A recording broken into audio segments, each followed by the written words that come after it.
Here comes the, y'all don't really want it like that. Yeah, here comes the, here comes the.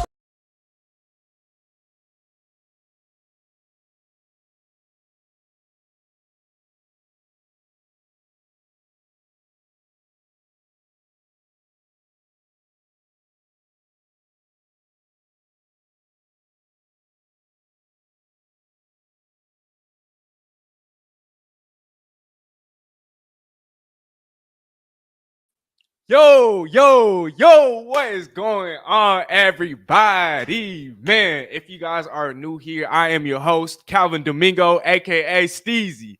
Hey, Smith! Man, how's everybody doing today, man? I'm feeling so great. I'm feeling so just full of joy on this beautiful evening in Seattle, Washington. And I hope you guys are all having a lovely, blessed day yourselves. Hope you guys are getting some sunshine. Hope you guys are having a productive day. Man, the NFL draft is just 2 days away. And so you guys know why I'm here. You guys know why I'm live. To everybody in the chat that's been waiting patiently, thank you so much for your guys' support. As I always say, I mean, you guys are one of the driving forces behind me doing what I do. And you know, I got so much love for you guys, for the Team Steezy family, for the Team Steezy Nation. Man, before I do get to you guys here in the chat, again, as you guys can see on the thumbnail, the Seattle Seahawks have been arguably the best drafting team in the last 2 years. Can the Seahawks make it a third straight year, a third straight draft, dominating the draft process? I mean, and let me bring up some of the names here.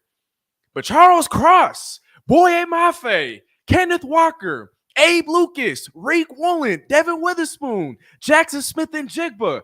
I'm super high on Olu Olawatimi next season. These aren't just starters in the NFL. These aren't just above average players in the NFL. These are Pro Bowlers. These are superstars. These are a few of them are potential future Hall of Famers. And so with all that success that the Seahawks have had in the last couple of years, I know Pete Carroll is no longer a part of the process, but the nucleus of the front office that has been a part of the process the last decade or so is still in place. I don't know if you guys have had a chance to watch that pre-draft press conference in which a bunch of Seattle's high-ranking front office members in the scouting department, assistant GMs, I've seen bits and pieces of it. I haven't seen it in its entirety myself, but man, just judging off of some of the stuff that I've seen from there, I'm still super high on what Seattle can do and what they will do this coming weekend. But man, I am so excited, man. I know I am not alone. And I also know that I promised you guys guests moving forward. While I'm not going to have any special guests joining me today, oh man, I can almost assure you guys after the draft takes place. And so once Seattle kind of brings in a new draft class, right? I'm going to have so many guests, a star-studded cast in the weeks to come for you guys. I got people in the media. I got athletes or players coming up this summer. And so I know the last couple of weeks I've been doing these shows by myself, but I promise you guys I will be bringing on special guests, guys, people in the media, athletes, players on the Seahawks themselves. I promise you guys all throughout the summer, in the weeks after the draft, I promise you guys we'll definitely be doing shows, not just alone, right? And so definitely got that coming. I'm super excited for what that's going to look like. And man, I'm going to address some of you guys here in the chat. Thank you guys once again for being patient. And man, I love y'all, man. I love y'all. Truly. So we got Vonnie in the building. First one, he said, "Yer." And hope you're doing smooth, brother. I appreciate you as always. We got 100K Trail also in the building saying, "Yo, he was first." I don't know which one of y'all was first, but I did see Vonnie's comment. But nevertheless, to the both of y'all, shout out to you guys, man. The support means a lot more than you guys know. Happy to have y'all here. We got Jackie Reyes in the building saying good evening. Good evening to you too, Jackie. As per usual, one of my favorite and one of my most loyal followers, subscribers, whatever you guys want to call it. But always in the chat. So, Jackie, I'm happy to have you here, and thanks for always tuning in. We got Lil Bro in the building saying, "What's up, Hammy Steezy, man? What's up, Lil Bro? How you doing?" I meant to ask you And while I have you here, actually, I meant to message you on Instagram, but while I have you here, not Chief, I just want to let you know, but are you cool with the white tee instead? Because I do owe you a shirt. And so just respond back whenever you can. But I do have a medium white Steezy tee for you. I know you wanted black, but unfortunately, I don't have any more black. And so, not Chief, let me know if you're cool with white. Let me know if you're cool with white.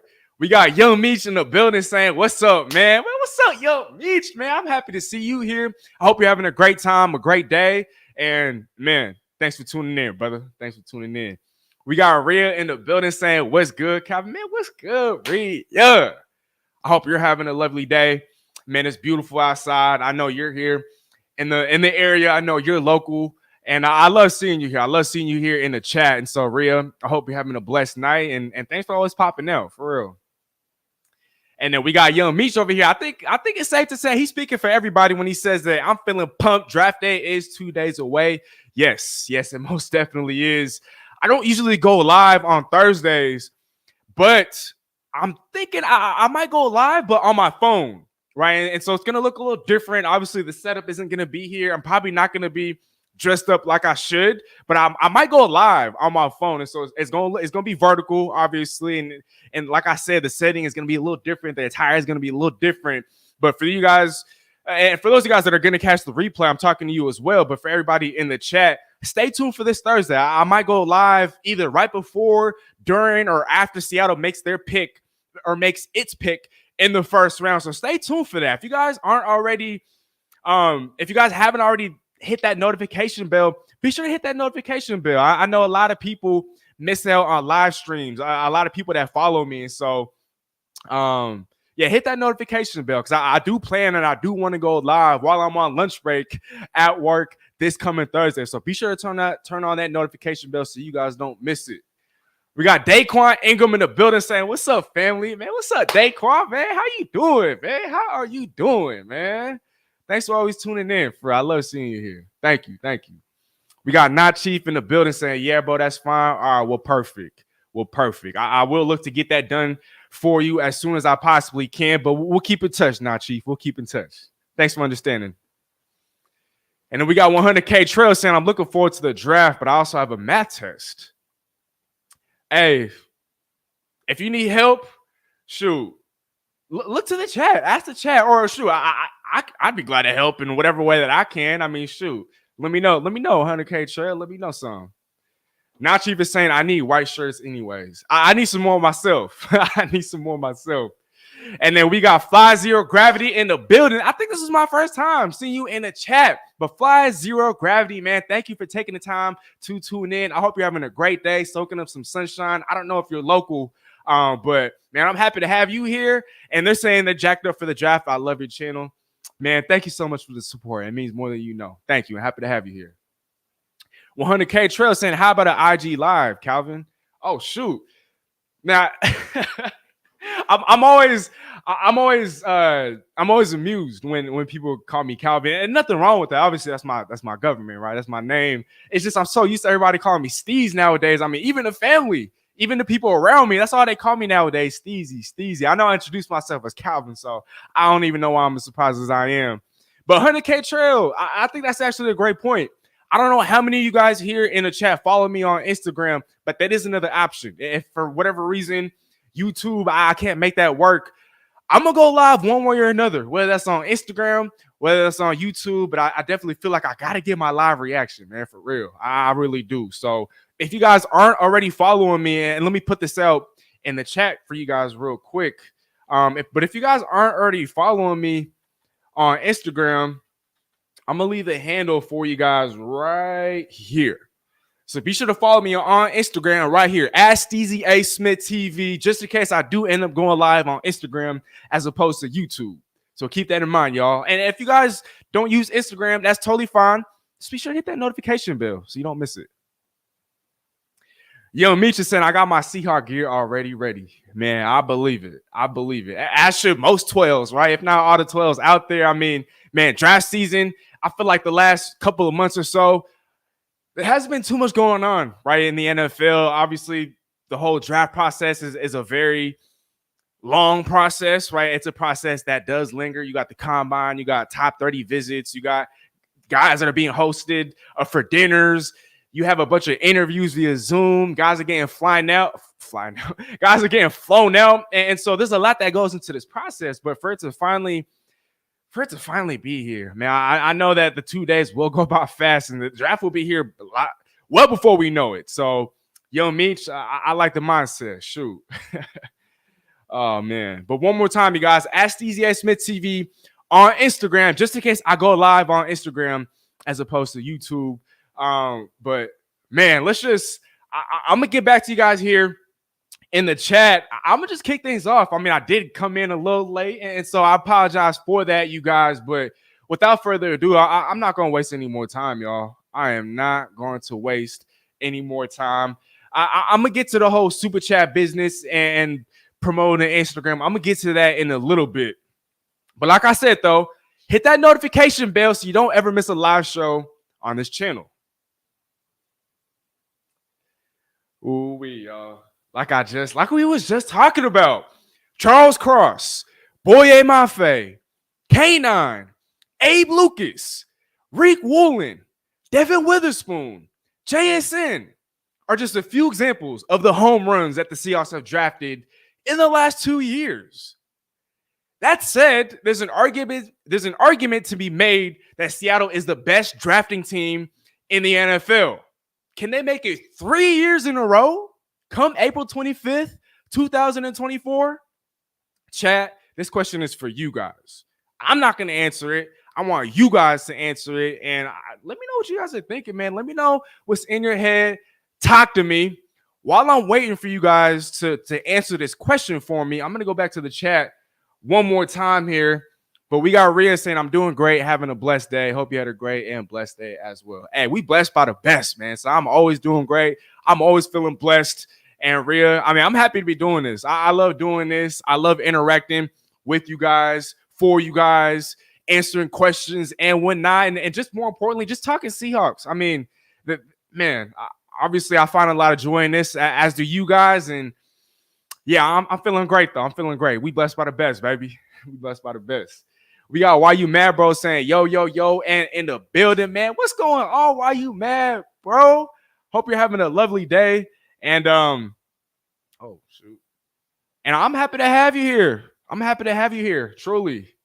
But thanks for taking the time to tune in. I know it's a beautiful day outside. So for anybody and for everybody that's choosing to instead tune in instead of enjoying the sun, or who knows, maybe you could be doing both.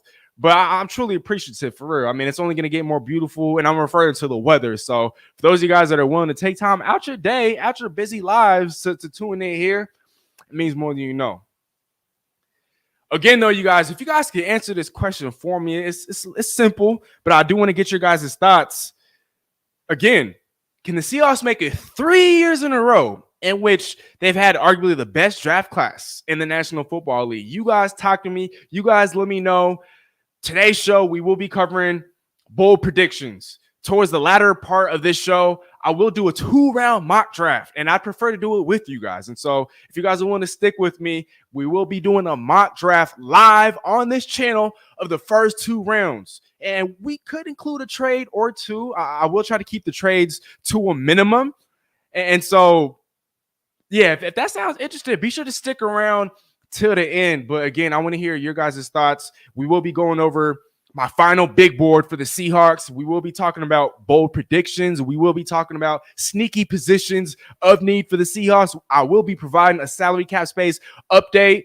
Man, there's so much to talk about. And be sure to drop your guys' draft-related questions, your Seahawks-related questions, your football-related questions in the chat. And before the end of the show, I will get to answering some of those. But, man, today's show, I got so much planned for you guys.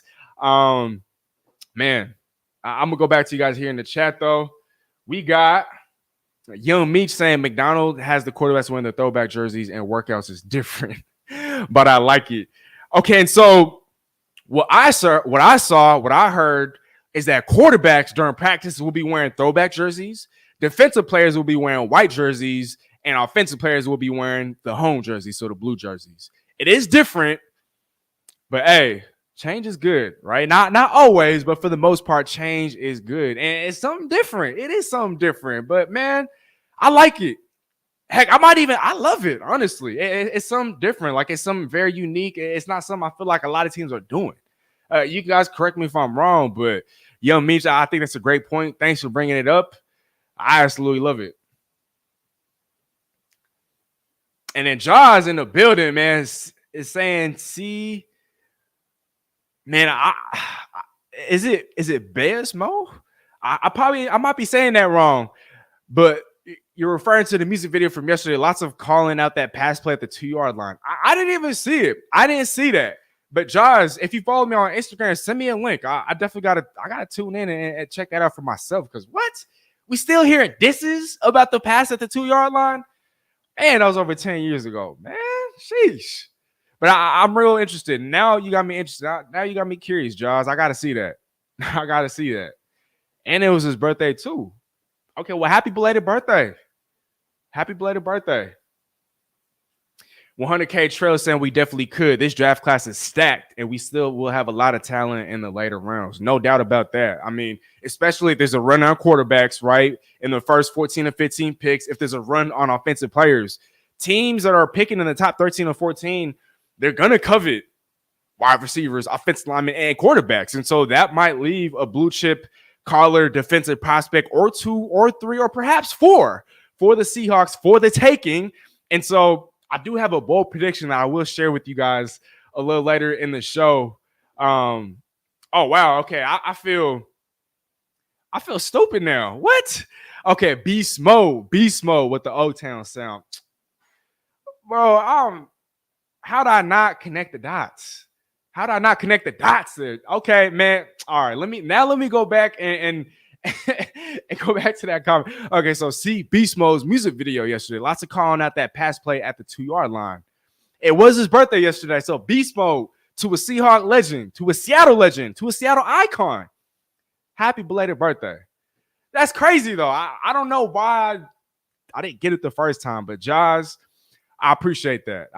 Now I got to check it out. I didn't even know he was over here dropping music. But if he's the one that's dissing the call, I'm totally fine with that. I'm fine with that. We got All Around Sports in the building saying, hey, Steezy, I'm back. I'm preparing to do my stream for the draft. Hey, I wish I could join you for that stream, All Around Sports. I really wish I could. I don't know if you saw my message on Instagram, All Around Sports, but when you have a chance, definitely check out those messages. I think the last thing I told you was I didn't have your size. And so if you're okay with a Steezy hat instead, let me know. Jackie Race in the building saying this draft class is going to be lit. Well said. But I think even that's an understatement. Truly. But hey, are any of you guys attending any draft parties? Because I mean, I've been invited to a couple. Unfortunately, like I said, I will be at work, and so I can't attend any, but I will try to have my own draft party in the break room, and that's going to be via live on Instagram or YouTube. But yeah, if you guys are having any draft parties, let me know. Let me know in the chat. I'm curious to see what you guys got planned.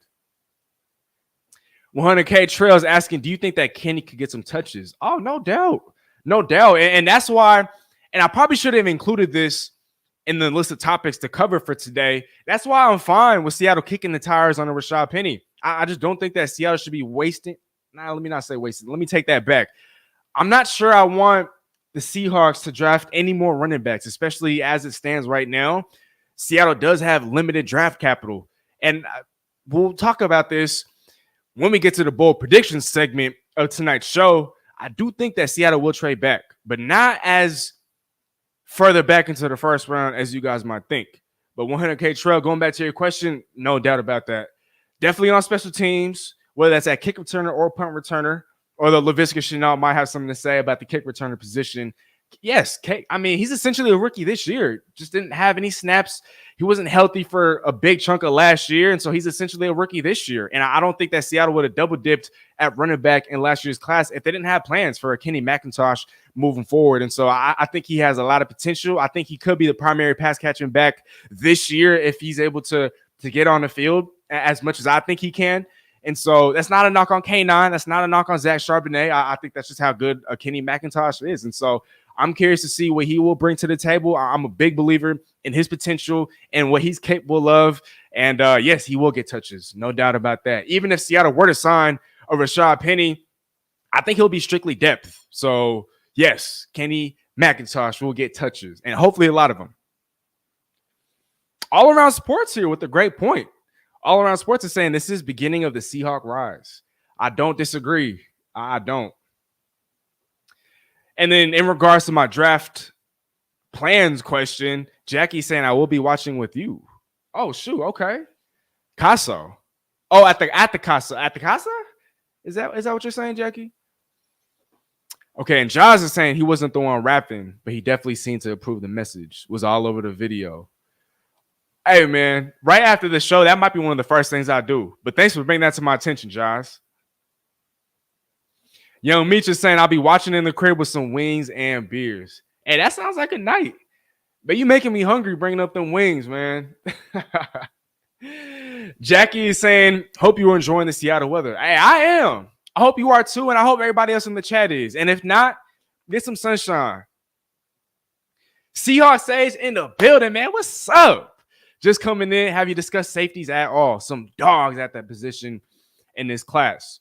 Today's show, I'm not too sure how much I'm going to touch on safeties, but in the mock draft that I dropped on Instagram, I did double dip at safety.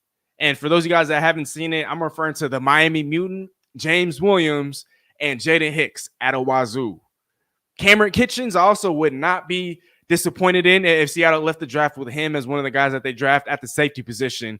But to answer your question, Seahawks Sage, up until this point of the show, I've yet to touch on them, but I appreciate you for bringing that up.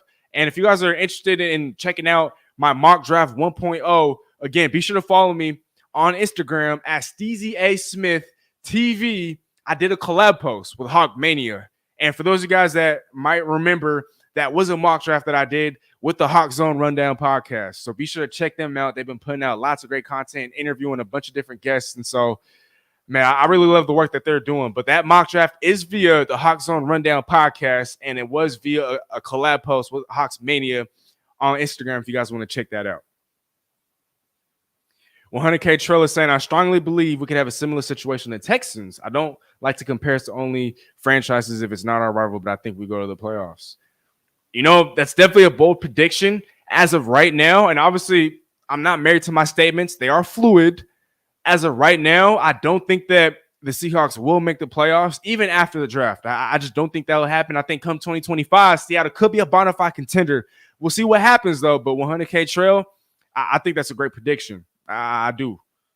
Especially because the bottom of the NFC, while it will get better, it's still the weaker conference compared to the AFC. And so that's a great point, 100K Trail. Great point. Okay, and just real quick, while I have you guys here, again, follow me on Instagram at Steezy Smith TV right now if you aren't already, and you'll be entered into a drawing to win Team Steezy merch. As I was just talking to him, but not Chief in the building. He's won himself a shirt. Sijin, whenever he decides to tune in, he's won himself a hat. And so I do still have some names here that I have written down from previous shows. And so all you have to do is, again, follow me on Instagram at Steezy Smith TV. If you just followed me on Instagram, type just followed you in the chat, and I'll be sure to write your name down live on screen to make sure your entry is in for the drawing.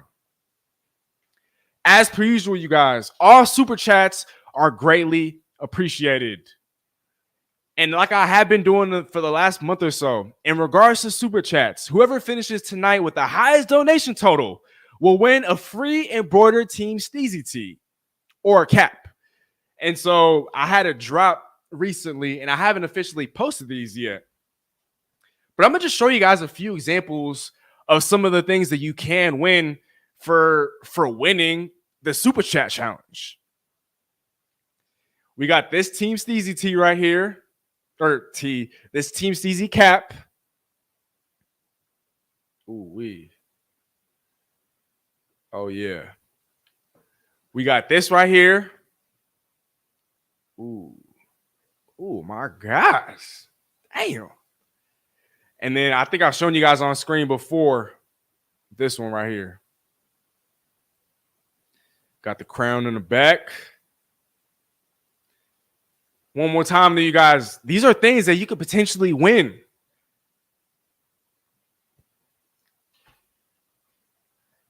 And so, and something fell there. Don't mind that.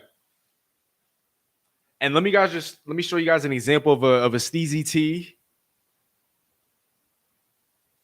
We got that, right?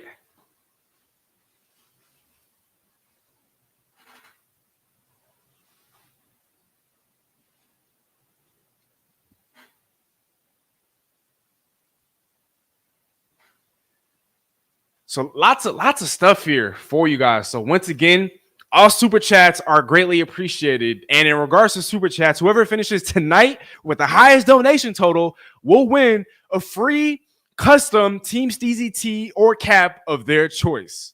And I do pretty much, for the most part, most sizes. And so, I don't know why that's not.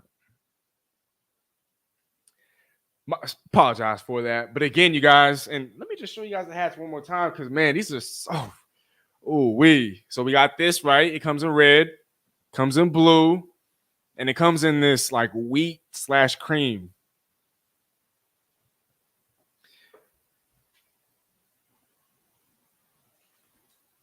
But one more time, y'all, whoever wins a super chat challenge will have the opportunity to win any of that. All those things that you guys just saw. So, and one more time, just a reminder, please hit that notification bell so you don't ever miss a live show on this channel.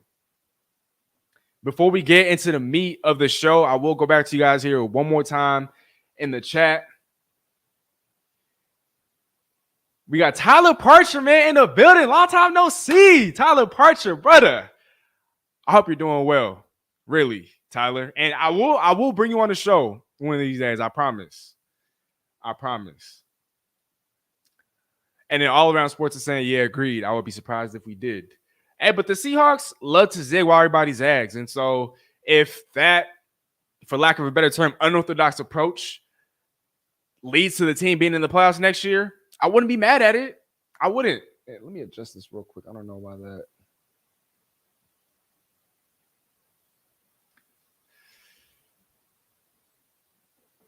And then 100K Trail is also saying, but I also wouldn't mind us having a negative record and getting a top 10 draft pick in 2025 if we don't draft a quarterback, because I know in 2025 that class is going to be stacked.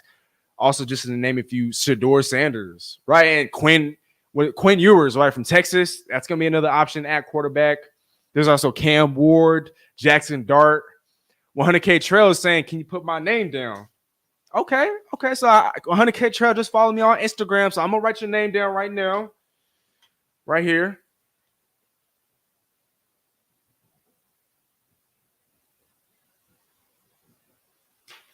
All right, 100K Trail. Like I said, I do have your name written down right here. If you can see that. 100K Trail. Hey, again, if you guys want to be entered into a drawing for a chance to win free Steezy merch, whether that's a tee or a cap, be sure to follow me on Instagram at SteezySmithTV. All Around Sports is saying, I like the Steezy hats. My fave is the blue. Hey, well, I appreciate that. All Around Sports. One more time here. Ooh, sheesh. We got Sajin in the building saying, what's good, brother? Hey, Sajin, hope you're having a blessed day. I did not forget your hat. Right now, I'm still in the process of getting the right size, but hey, this is still yours, Sajin, I promise. But for those of you guys that were tuned in last week, Sajin was the winner of the Super Chat Challenge. And so he won himself a free blue Team Steezy fitted. And again, y'all, I haven't officially dropped these yet. So these are unreleased, but I will be planning on dropping these hats sometime in the next week or so. But you could be the first person, or Sajin already has one, but you could be the second person to have one of these caps, one of these unreleased caps. So again, if whoever wins that Super Chat Challenge automatically wins one. If you just now follow me on Instagram, I will put your name down. I will enter you into a drawing for an opportunity to win free Team Steezy merch. But Young Meech is saying those is fire. I appreciate that, brother. All Around Sports is asking if I've seen the new Texan jerseys. I have, and those is absolutely fire. I'm not even gonna lie. I might have to hop on that bandwagon, at least as it pertains to a non-Seahawks team that I'm rooting for. You guys might or might not notice I do like the Ravens, but I'm starting to like the Texans, man. They're growing on me. Sajin here. Okay, 2027 Seahawks Super Bowl. I'm going to take it a step further, and I'm going to say 2026 Seahawks Super Bowl. 100K Trail saying, wait, Steezy, I've been following. Man, I'm going to still keep your name written down, 100K Trail. But I'll tell you what, if you can get one or two of your friends to do the same, to follow me on Instagram and to subscribe on YouTube, I'll write your name down twice.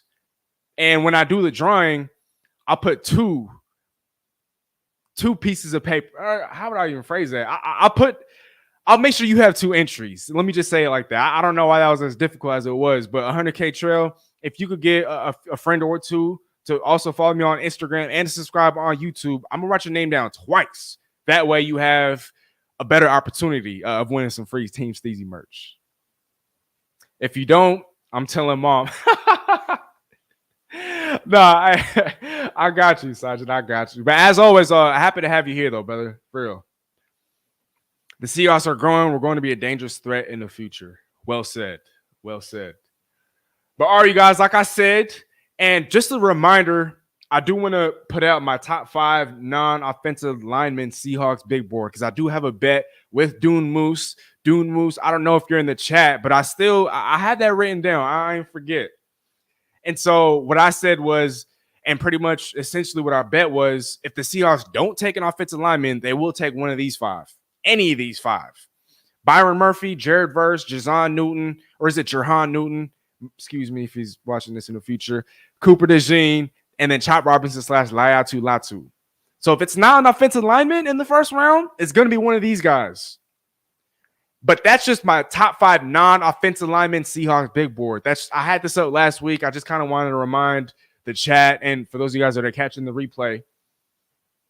But I'm going to kick off tonight's draft show with my final official Seahawks big board. And so offensive linemen are included in this big board. If you guys want to give me your guys' top 3 Seahawks big board in the chat, I will touch on those in a little bit. Wait, I'm not going to wait any longer, y'all. I'm going to just put it out here. And chat, you guys talk to me. You guys let me know what you think. Y'all ready? 3, 2, 1.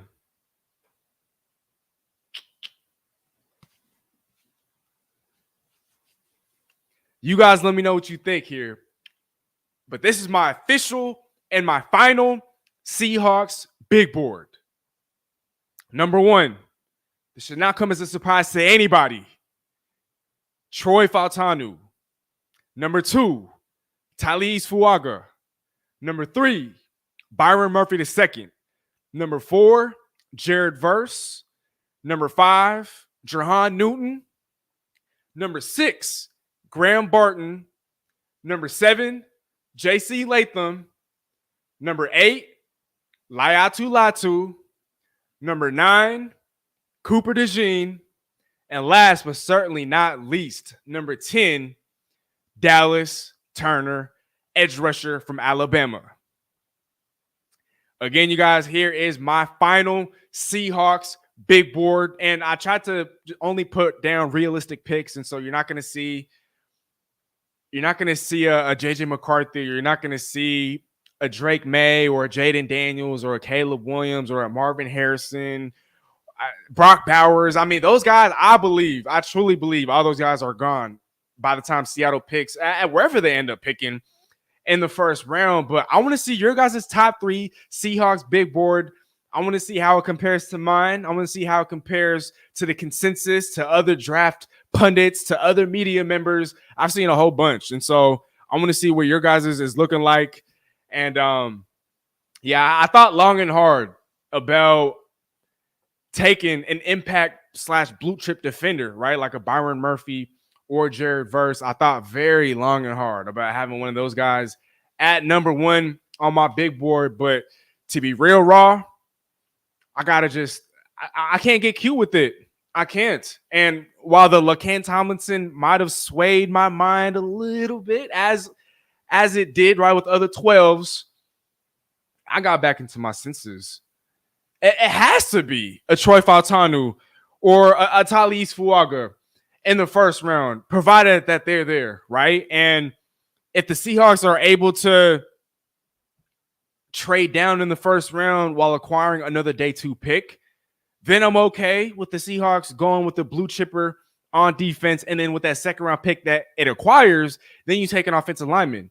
But again, I came back to my senses, and it has to be a Troy Fautanu. Look, but I'm not sure if he's going to be there. And so we will touch on that when we get to the bold predictions part of tonight's show. And if you guys are willing to stick around when we do mock draft together at the end of today's show. But again, this is my big board.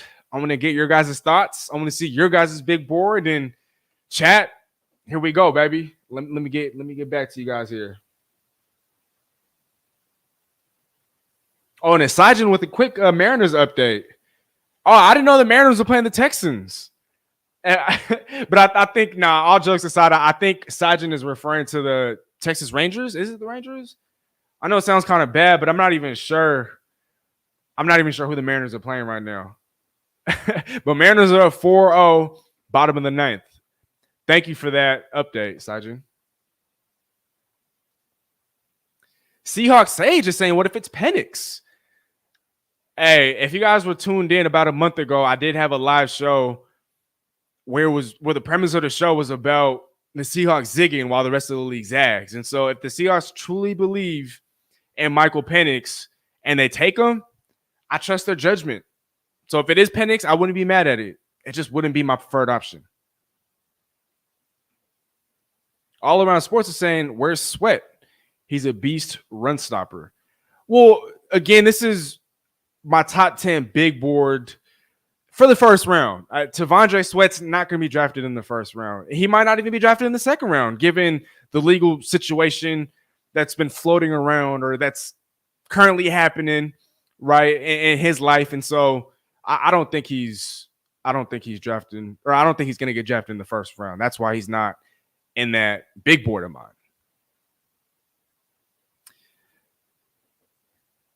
And then 100K Trail here says there's some belief in league circles that Seattle could take Michael Penix Jr. Cites Jared Verse and Cooper DeJean as other possibilities.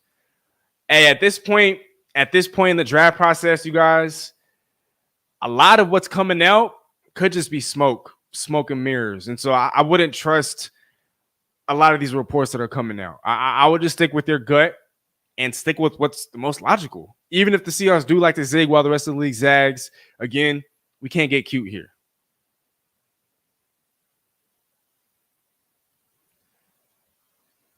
Seahawks Sage. Okay, so I'm assuming this is 1A, 1B on your big board, but Troy Fautanu and Talise Fuaga. That's the same for me. And let me go back to that real quick. But again, this is my big board, my first round big board. Let's just keep it at that. But it's Troy Fautanu and then Talise Fuaga. So Seahawks Sage, we're on the same page. And that rhymes.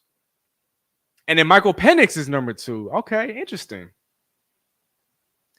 Sajin is saying my Bolts tied at 2 with the Panthers. Number 3 for Seahawks Sage is Chop Robinson / Darius Robinson. Wow. 206 Bale. I like the idea of drafting a tackle and moving Abe to guard more, TBH. And actually, I floated that around on last week's show. I think that for the longevity of Abe Lucas's knees, maybe that preserves his knees just a little bit if you were to kick inside at guard, so he's not having to deal with, because I mean the edge rushers and the pass rushers in today's NFL. I mean, these guys are just athletic specimens. These guys are monsters, are absolute beasts, and so if that's going to help preserve his knees for the long run, then yeah. And that's why I'm also as high on Talise Fuaga. He played at right tackle. He could also kick in a right guard. And so if Anthony Bradford isn't the long-term answer at right guard, Talise Fuaga could be that guy. And if Abe Lucas's knees don't check out in the long term, he could be kicked in the guard, and Talise Fuaga can compete with the George Fent at right tackle. So 206, is it 206 Bay or Baal? I could be saying that wrong. But great point. Well said. Kale Lively in the building saying for killing 2 drafts, we haven't done a whole lot of winning. Honestly, and I'm not trying to take any shots or any jabs here at the previous coaching staff / regime, but I think things have been stale in Seattle the last couple of years, and I'm referring to game plans. I'm referring to strategy. I'm referring to just how things are conducted, right? And so the talent has been there, but I'm just not exactly sure if Seattle has been as innovative or as creative. If I'm not sure if they've adapted, the most that they possibly can in these last couple of years. And I think the coaching staff has a lot to do with that. And so, yes, I agree. Seattle hasn't done a whole lot of winning, but at the same time, the previous coaching staff, I think, underachieved. And so I think that plays a part. But Sajin is saying the Rangers, my bad. I got you, Sajin. I got you. Okay, Yo Meech is asking, if not Fautanu, how about Graham Barton late in the first round? Well, for those of you guys that saw my mock draft 1.0 on Instagram, Graham Barton was actually my selection for the Seahawks at the bottom of the first round. And so I wouldn't be opposed to that. I really wouldn't. 206 Bay, was asking, how do you feel about McDonald removing the LOB pictures? Honestly, I'm not as mad about it as a Richard Sherman or a Cam Chancellor is. I just feel like with John Schneider coming in and even framing it as picture gate, look, a lot of teams are moving to more of a, how would I phrase this? To more of a digital type of world. And I'm referring to facilities. I'm referring to just everything right outside of the stadium. And so with John Schneider saying that they're trying to move everything to more of a digital sort of landscape, then all you're essentially doing is you're removing the pictures and you're updating it to more of a digital sort of aesthetic. And so I'm not mad about it. Change is good. And as long as the history isn't being completely forgotten about, because I mean, if you're going to bring it back in a digital sense, then what is there really to trip about? Yeah, I get it. Some people, some players are more old school. And so perhaps you prefer to keep actual photographs and pictures as opposed to something that's more digital. But this is a new digital age, this world that we live in today. And so I'm more neutral about it. As long as it's replaced in a digital aspect, I'm neutral. Kale Lively is saying, build the trenches, build the trenches. And I think if Seattle is going to have a successful draft, they are going to have to build in the trenches, both offensively and defensively. But Kale, I think this is my first time seeing you here in the chat. So I appreciate you for taking the time, and I really appreciate the support. 100K Trail is saying, I like Joe Milton to develop under Geno or Sam. I don't think Geno will be on the roster in 2025. Well, it's Sam Howell and Geno Smith. They both don't have any more years on their contracts after 2025. And so even if it's on day 3, the Seahawks have to leave this draft with the developmental quarterback at the very least. Because we don't, like you said, I don't know if Geno's going to be on the roster come 2025, but I also don't know if Sam Howell is going to be on the roster come 2025. And so having depth at quarterback, having a developmental type of quarterback, that's, I think, absolutely essential come this draft weekend.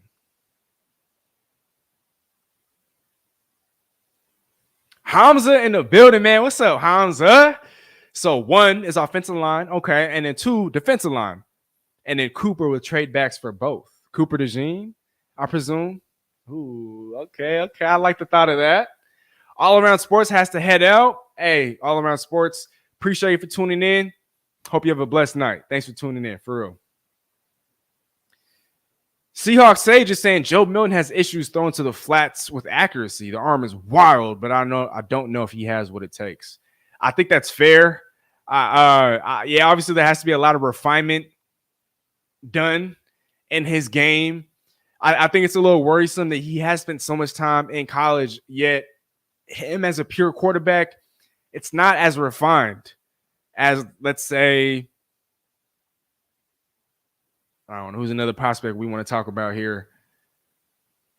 let's just say a Bo Nix. I mean, I understand he's not perfect from a technical standpoint, but they spent about the same amount of time in college. Yeah, Bo Nix has more starts. Obviously, he has the record for most FBS starts in college football history, but I agree with the Seahawks Sage. I don't know if he has what it takes, but if coached up properly, you never know, man. You never know. Daquan is saying Fautanu is medically flagged. What? How about Fuaga or Latham? You know, I don't think. Honestly, I'm not sure I have a preference between a Talise Fuaga or a JC Latham. Honestly, I wouldn't be opposed to any. I believe that they both can excel in Seattle, and I'd be fine with either or, really.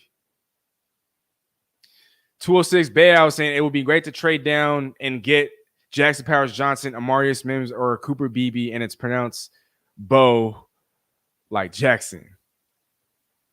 Or what?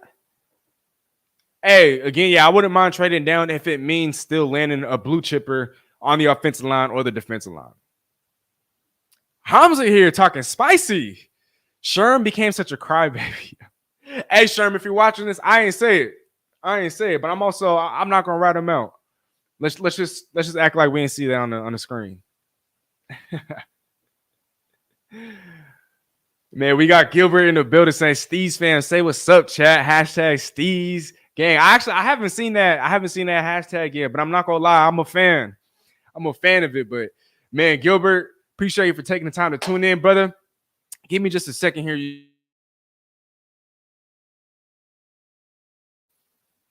Steez gang, though. I like that. That might be a hashtag moving forward. But thank you, Gilbert. Thank you, brother. Thank you for tuning in. We got Seahawk Eddie in the building, man. What's up, Steezy? What's up, Eddie? Long time no see. Long time no talk. I hope you're doing great, bro. And I'm happy to have you here, really. Thanks for tuning in. Seahawks Sage is saying, yeah, Fautanu medicals are not good, apparently. Honestly, that could just be a smokescreen. I mean, I know that sounds crazy to say, and I'm not trying to brush it off. Whoever contributed to that report or whoever is responsible for leaking that, I'm not super worried though. I mean, he didn't have trouble staying on the field these last couple of years, and so I'm not super worried about that. I think that could be a ploy from a team to kind of see if he could get drafted lower in the first round just so they can have a chance at him. But I'm not sure I'd buy that entirely. I don't know about that. Seahawk Eddie saying, can't wait for the draft this Thursday. I think it's safe to say that you're speaking for everybody when you say that, because I can't either. Sajin is asking, what is this I've been hearing about who's going to be the QB? Thought it was said that Geno was the guy. Why is this a question? Honestly, Sajin, because Geno wasn't handpicked by this current regime, it's going to be a question until the draft comes to pass. I'm afraid that's just the reality of things. But I'm with you. Geno is going to be the quarterback this upcoming season. I have no problem with Mac whitewashing the old to the new. We need to build what we are wanting for this team. I agree. It came out so late. Might be teams trying to tank his stock. Yeah, I mean, it's literally 2 days before draft day. He's still a surefire first rounder no matter what. So it could just be a smoke screen. That's all I had to say to that. But again, you guys, for those of you guys that might have missed it, this is my first round final Seahawks big board. Troy Fautanu, Talise Fuaga, Byron Murphy, Jared Verse, Jerhan Newton, Graham Barton, J.C. Latham, Layatu Latu, Cooper DeJean, and last but certainly not least, Dallas Turner.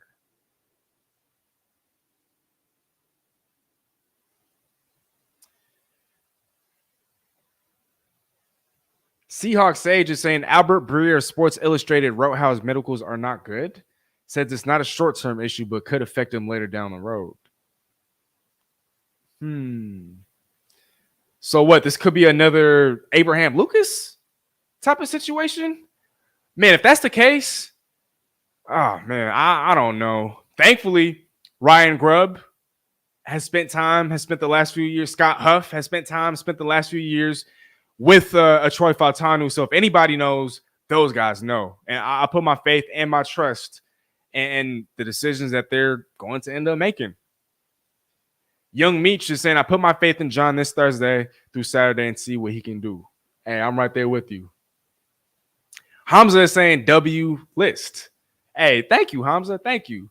And we do have our first super chat of the night. Shout out to Devo Martzel, who commented, and it wasn't live, but he commented on my last live stream, and he said, I'm going to see you in the next live. And here he is holding up his end of the bargain. So, Devo, nice to see you in the building. Happy to have you here. I really, truly appreciate the super chat. And if you weren't here at the top of the show, I did mention, and I'm going to just go back to this real quick. All super chats are always greatly appreciated. But in regards to super chats, whoever finishes tonight with the highest donation total will win a free embroidered Team Steezy tee or cap. And so, one more time, you guys. And let me put this away, actually.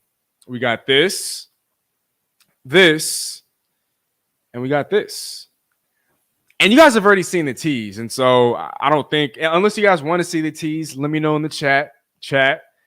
But whoever wins that super chat challenge tonight, we got Devo Martzel in the building with the $5 super chat. So Devo, right now you are in the lead. If I end tonight's show and this is the only super chat that I'll get, then you would have won the super chat contest. And so right now, Devo, you are in the lead, and I appreciate the super chat. Thank you. Sajin is saying, I like your picks, but I hope it comes close to fruition. Same here, Sajin. Same here. Yo, Meech is saying, I hope tomorrow workday go by fast so Thursday can get here. Oh, it will. Like I said, y'all. Like I said, the draft will be here sooner than we know it. And Sage here with an important piece of information. Thank you, Sage. I really appreciate it. Beard also says, quote, though his high football character is a factor in making teams feel like he'll do all he can to take care of it and give himself the best chance, end quote. Interesting. Sage, I appreciate you for sharing parts of that report. And it's very interesting. I can't believe that I haven't even heard of any of that myself, but I'll definitely do some more research and some more digging into it myself. But again, I appreciate that, Seahawks Sage, truly. Hamza saying 2 more sleeves. Right, so tonight and then tomorrow night. And then we got our second super chat of the building. We got Sajin here tied with Devo Martzel. And Sajin is saying, nah, bro, this is for the Seahawks helmet. LO. Let me show you guys here real quick. Man, oh, it's a little dusty though.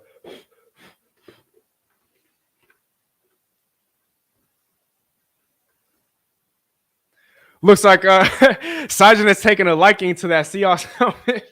Oh man, maybe down the line I'll put that up for auction, for lack of a better term. But Sajin, brother, I appreciate the super chat. Thank you so much for the super chat. It means a lot more than you know. Just a quick update on the super chat challenge. You are tied with Devo right now. Both of you guys have donated $5 a piece, and so I really appreciate that, you guys, truly. Why You Mad Bro is saying that my dream scenario for draft is trade back, get an extra second round pick, Johnny Newton, Byron Murphy II, then round 2, Cooper Beebe, and then round 3, Christian Haynes. Wow, this would be the ultimate dream scenario, and I'm not sure how realistic this is, but if this were to happen, then I'd be absolutely ecstatic, astonished. But I appreciate you for sharing that. Why You Mad Bro? Now let's get back into the flow of the show.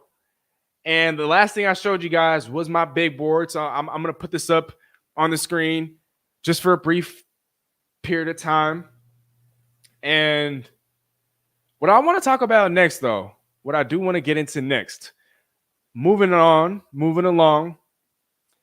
I want to get your guys' bold predictions for the Seahawks during the 2024 NFL Draft. And while I'm waiting for you guys to tap out your answers, I'm going to go first. And we'll find out, for those of you guys that are going to stick around, you guys will see this actually happen when we mock draft. But the Seahawks will trade down not once, but twice in the first round this coming Thursday. That's my first bold prediction. Once again, the Seahawks will trade down not once, but twice in the first round this coming Thursday. That's my first bold prediction for the Seattle Seahawks during the 2024 NFL Draft. Chat, your turn. Before I get into my second bold prediction, I want to see your guys' bold predictions for the Seattle Seahawks. And so, chat, go ahead and fire away, man. Go ahead and fire away. I want to hear your guys' thoughts. I want to hear your guys' reactions to my first bold prediction. How likely is that to happen? Talk to me. Talk to me, man. Don't be shy. Don't be shy. Okay, while you mad, bro, here is clarifying, get one of Johnny Newton or Byron Murphy. Okay, because I was going to say, if Seattle ended up with both Byron Murphy and Johnny Newton, ooh-wee. Not both, just one typo. My fault. Hey, you good, bro? You good? Okay, and then Seahawks Age here with the bold prediction. One of Penix, Spencer Rattler, or Michael Pratt will be a Seahawk. All right, I like that, because I do believe that the Seahawks leave this draft with at least one quarterback. So, Seahawks Age, I like that bold prediction. I'm going to definitely keep that in mind. Thank you for sharing. Jackie Reyes is heading out. See you soon. Jackie, I hope you have a blessed rest of your night. Thanks for taking the time out of your day to tune in. I'll see you soon. Good night, Jackie. And Esijan is saying I would, but I'm still stuck at who falls at 16. Man, honestly, and look, I do believe that 5 quarterbacks will be taken by the time Seattle even gets to their first pick. And so there will be a run on offensive players. And so, you know, Sajin, I can't blame you for just waiting to see who falls at 16, because I can guarantee you that there will be a blue chip prospect on defense available and just sitting there waiting to be taken. So, Sajin, that's a valid point. And then Seahawks Sage here saying on your bold prediction, Steezy, once seems realistic, twice might be a lot, especially if the first trade nets a second rounder. That's a great point. That is a great point. I think, you know, you could be onto something. You could be onto something. I guess for me, I wanted to make it a little more spicy, and I wanted to make it a little bit more bold, right? And so that's kind of where I was going with that. But that's a very valid point, Seahawks Sage. Thank you. Kale Lively's bold prediction is Seattle doesn't take a quarterback. Interesting. So to that, Kale, I want to ask, does Seattle at least come away with an undrafted quarterback? I mean, if they don't draft the quarterback, they're going to have to come away with at least 1 or 2 undrafted quarterbacks. And so let me know what you think about that, Kale. But that's a bold prediction. Interesting. I don't know if I like it, but it is interesting. Hamza's bold prediction is Cooper DeJean will be a Seahawk.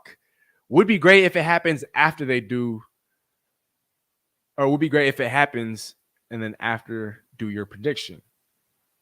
Wait, hold on. What would be great if it happens after they do your prediction? Oh, okay. So I'm tripping. I misread that. Okay, so you're saying that, or your bold prediction, Hamza, is that Cooper DeJean will be a Seahawk, but in the scenario that I laid out, and so in which Seattle trades back. Gotcha. I like that. You know, and I know and I understand that defensive back might not be the biggest of needs, but again, positional versatility is key. And Cooper DeJean would instantly be Seattle's starting punt returner, would instantly be in that Kyle Hamilton role, right? And so he could be a guy that you could put in the slot. He could be a guy that you could put on the outside of cornerback. He could be a guy that you could pin back deep as that patroller at safety. He could be a guy that you put as a linebacker in sub packages. He could do so much on the field. And so if Seattle were to trade down, accumulate another pick on day 2, and take a Cooper DeJean in the first round, I'm not mad at it. I really wouldn't. I mean, I've been hyping him up. I think he'd be the perfect fit. And then next to a Spoon, a Riq, Trey Brown, That's easily the best DB room in football, hands down. I don't care what nobody says. Young Meech's bold prediction is that Edgerrin Cooper or Junior Colson will be a Seahawk after the draft. Hey, y'all, I hope you guys stick around when we do that mock draft.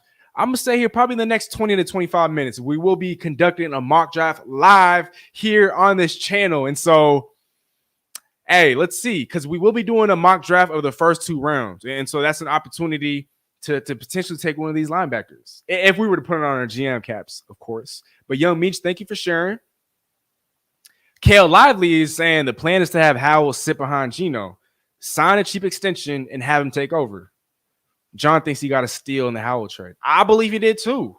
But I appreciate you providing context behind your bold prediction. Thank you, Kale. Sajin is saying, got a dip, brother. Have to get up early. Sajin, brother, thank you for the super chat. Thank you for tuning in. Thank you for just being present here and talking Seahawk football with us, for providing the Mariners update. I truly, truly appreciate it. One more time, thank you for your super chat, for your donation. Devo, if you're still in the building, thank you for your donation. Besides, I hope you have a blessed rest of your night, and I hope to see you soon, brother. Take care. Dallas Turner has another bold prediction for us, and he's saying Dallas Turner at 16. I've seen that in a few mock drafts, and so I don't think it's far-fetched, but I also think it works as a bold prediction. So thank you for sharing, Young Meech. Seahawks Sage with his second bold prediction. Dominique Hampton or Malik Mustafa will be a Seahawk. Hey, I like that. I like that. Seahawks Sage here with some bold predictions, man. Shout out to you. I like what I'm seeing. I like what I'm reading. Everybody else in the chat, don't be shy, man. Let's see those bold predictions, man. Stop being shy, y'all. Seahawks say, this is what I'm talking about. I like that. I like it. Sajin is saying, you too, bro. Thank you. All right, you guys ready for my second bold prediction? Let me put up my first bold prediction back on the screen, though. Again, my first bold prediction for the Seahawks and in this Thursday's draft, or this weekend's draft, is that the Seahawks will trade down not once, but twice in the first round this coming Thursday. Y'all ready for bold prediction number 2?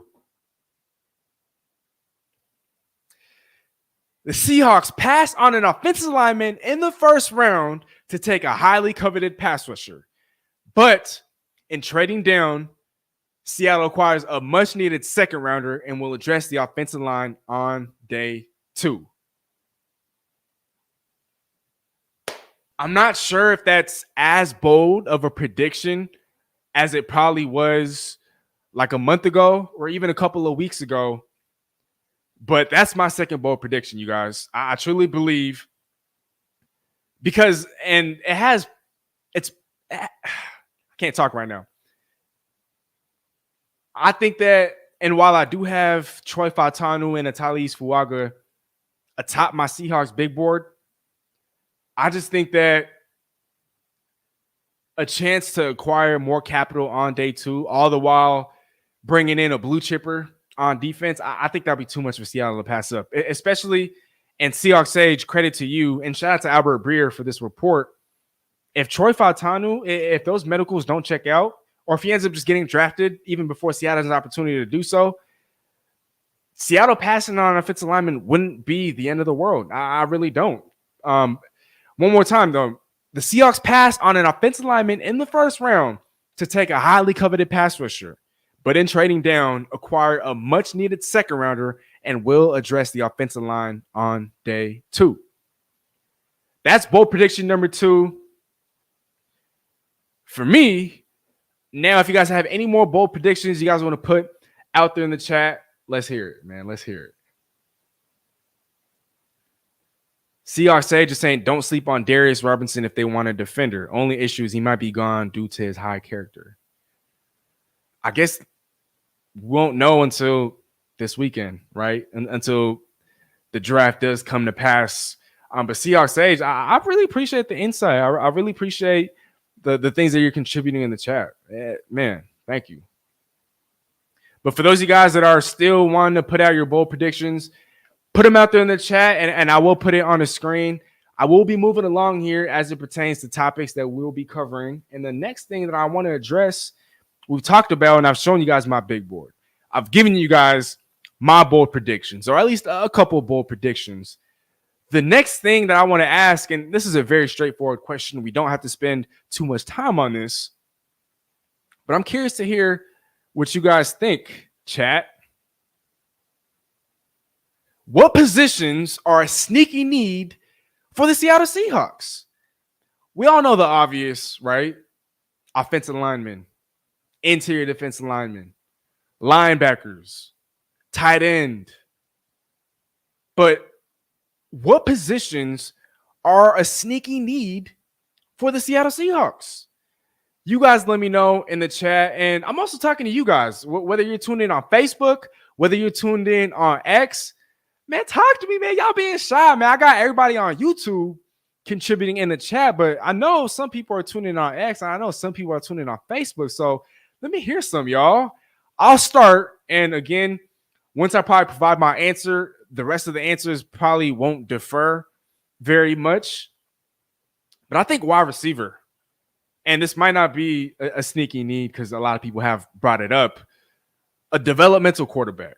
But I think more importantly, wide receiver is a very sneaky need for the Seattle Seahawks. It's not to indicate that the future of a DK Metcalf is up in the air. It's not to indicate that Tyler Lockett is going to be traded. It's not any of that. It's just that I think that Tyler Lockett, I don't know how many years left he has in the NFL. And I'm not saying that he's washed, or I'm not saying that he doesn't belong in the NFL, but he is getting older, and he does have, and he's involved in a bunch of other business ventures. And so I have a feeling that after this 2 year, or after the 2 years that he has left on his deal, he could retire. He could hang it up, because I truly believe that he'll retire as a Seahawk. But I think when his contract is set to expire, I don't know if Seattle will have as much interest in retaining him, just because by that time, I mean, JSN will have ascended to being one of the best receivers in the game. DK Metcalf, I believe his potential is still untapped. And I believe that Ryan Grubb and Mike McDonald will be the ones to kind of help bring him back to that 2020 form. But again, I just think that Tyler Lockett, he might just have 1 or 2 years left before he does end up calling it quits. And with this draft being as stacked as it is at wide receiver, I think it'd be smart for the Seahawks to bring in a wide receiver. Now, it's not going to be on day one. I would hope that it's not on day two. But on day 3, if Seattle drafts a wide receiver, you guys should not be surprised, just because you do have to take the future into account. And you also have to take value into account. If this draft class is loaded at wide receiver, and if you could find a starter or two on day 3 at that position, then heck, why not go for it? And of lesser importance, and I only say that because I think a lot of people are starting to latch or catch onto this, a developmental quarterback. I've said this time and time again. John Schneider has continuously lamented the fact that he's only drafted 2 quarterbacks his entire time as the GM of the Seattle Seahawks.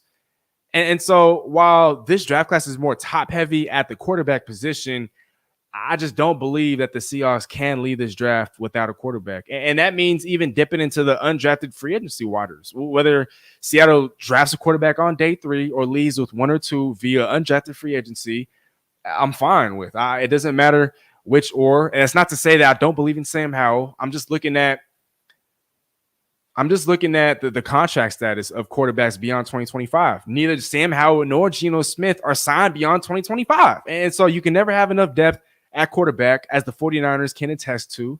And so developmental quarterback, while it's not as sneaky as wide receiver, I do believe that wide receiver is a sneaky need for the Seattle Seahawks. Now, chat, I want you guys to react, but I also want you guys to answer this question for me. What positions are a sneaky need for the Seattle Seahawks, and what do you guys think of my answer at wide receiver? Talk to me.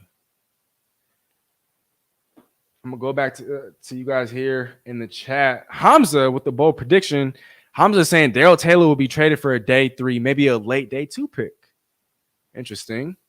I hope not, though, because I do believe in Darrell Taylor's potential. And I'm also looking to have Dale Taylor on this show for a live interview. So I'm hoping he's still a Seahawk by the time I'm able to put that together. Why You Mad Bro is saying, okay, so safety is an underrated need for you. Okay. And then Seahawks say, hey, great minds think alike. We got the same answer. Quarterback and wide receiver. You could look at Geno and Lockett being gone come next year. Okay. Hamza saying wide receiver, linebacker, and safety. Okay. Daquan is saying free safety, linebacker, running back. Interesting. And then Kale Lively, DB. I think Riq isn't going to have the bounce back we hope. I also think he may not fit the new system. Well, Riq is another guy that I'm looking to have live on this show sometime here in the next couple of months. And so I hope he's still a Seahawk so we can make that happen. But Kale, with all due respect, and I'm not saying that this is a bad take, I'm just saying that we got to give it some time. I don't think that we could sit here and just say that, oh, because we feel like he might not be the cleanest fit, that he's going to be traded. I can't go there. I can't go there. I still have to see it for myself. And I believe he can't bounce back. Let's not forget, you guys, on top of leading the league or on top of tying for the league in INTs his rookie season, he also didn't have issues as a tackler. So, I don't know. We'll see. See, Hamza here is agreeing. Shoulder injury was a big deal. Riq will be back big time. There you go. There you go. But Kale, again, that's not a knock on your take. I'm not saying it's a bad take. I just respectfully disagree. Let's just say that. But all right, you guys. Well, it's time to move on then. Again, feel free to still continue to drop your bold predictions in the chat. Feel free to drop your guys' sneaky needs for the Seahawks in the chat. Just because we're moving along here does not mean that I still can't and won't read some of those comments. So chat, keep firing those away. I will be moving and switching topics here. Now I want to talk about, and I want to take some time to answer this question. What will a successful 2024 NFL draft look like for the Seattle Seahawks? Once again, I'm going to start here, but I want you guys to answer this question and to react to my answer. And here it is. For me, if the Seahawks are able to accumulate more picks by trading down a few spots in the first round, if they draft multiple offensive linemen, if they're able to draft a quarterback to develop, at least one off-ball linebacker, and at least two defensive linemen / edge defenders. To me, that would mean a successful 2024 NFL draft for the Seattle Seahawks. One more time, if they're able to accumulate more picks by trading down, if they're able to draft multiple offensive linemen, if they're able to draft a quarterback to develop, if they're able to draft at least one off-ball linebacker, and at least two defensive linemen / edge defenders. If Seattle is able to walk away after this weekend with all these check boxes having been checked, then I believe that the 2024 NFL draft would have been a successful one for the Seattle Seahawks. I want to hear your guys' thoughts and reactions to that. And I want you guys to answer this question for me, chat. What will a successful 2024 NFL draft look like for the Seahawks?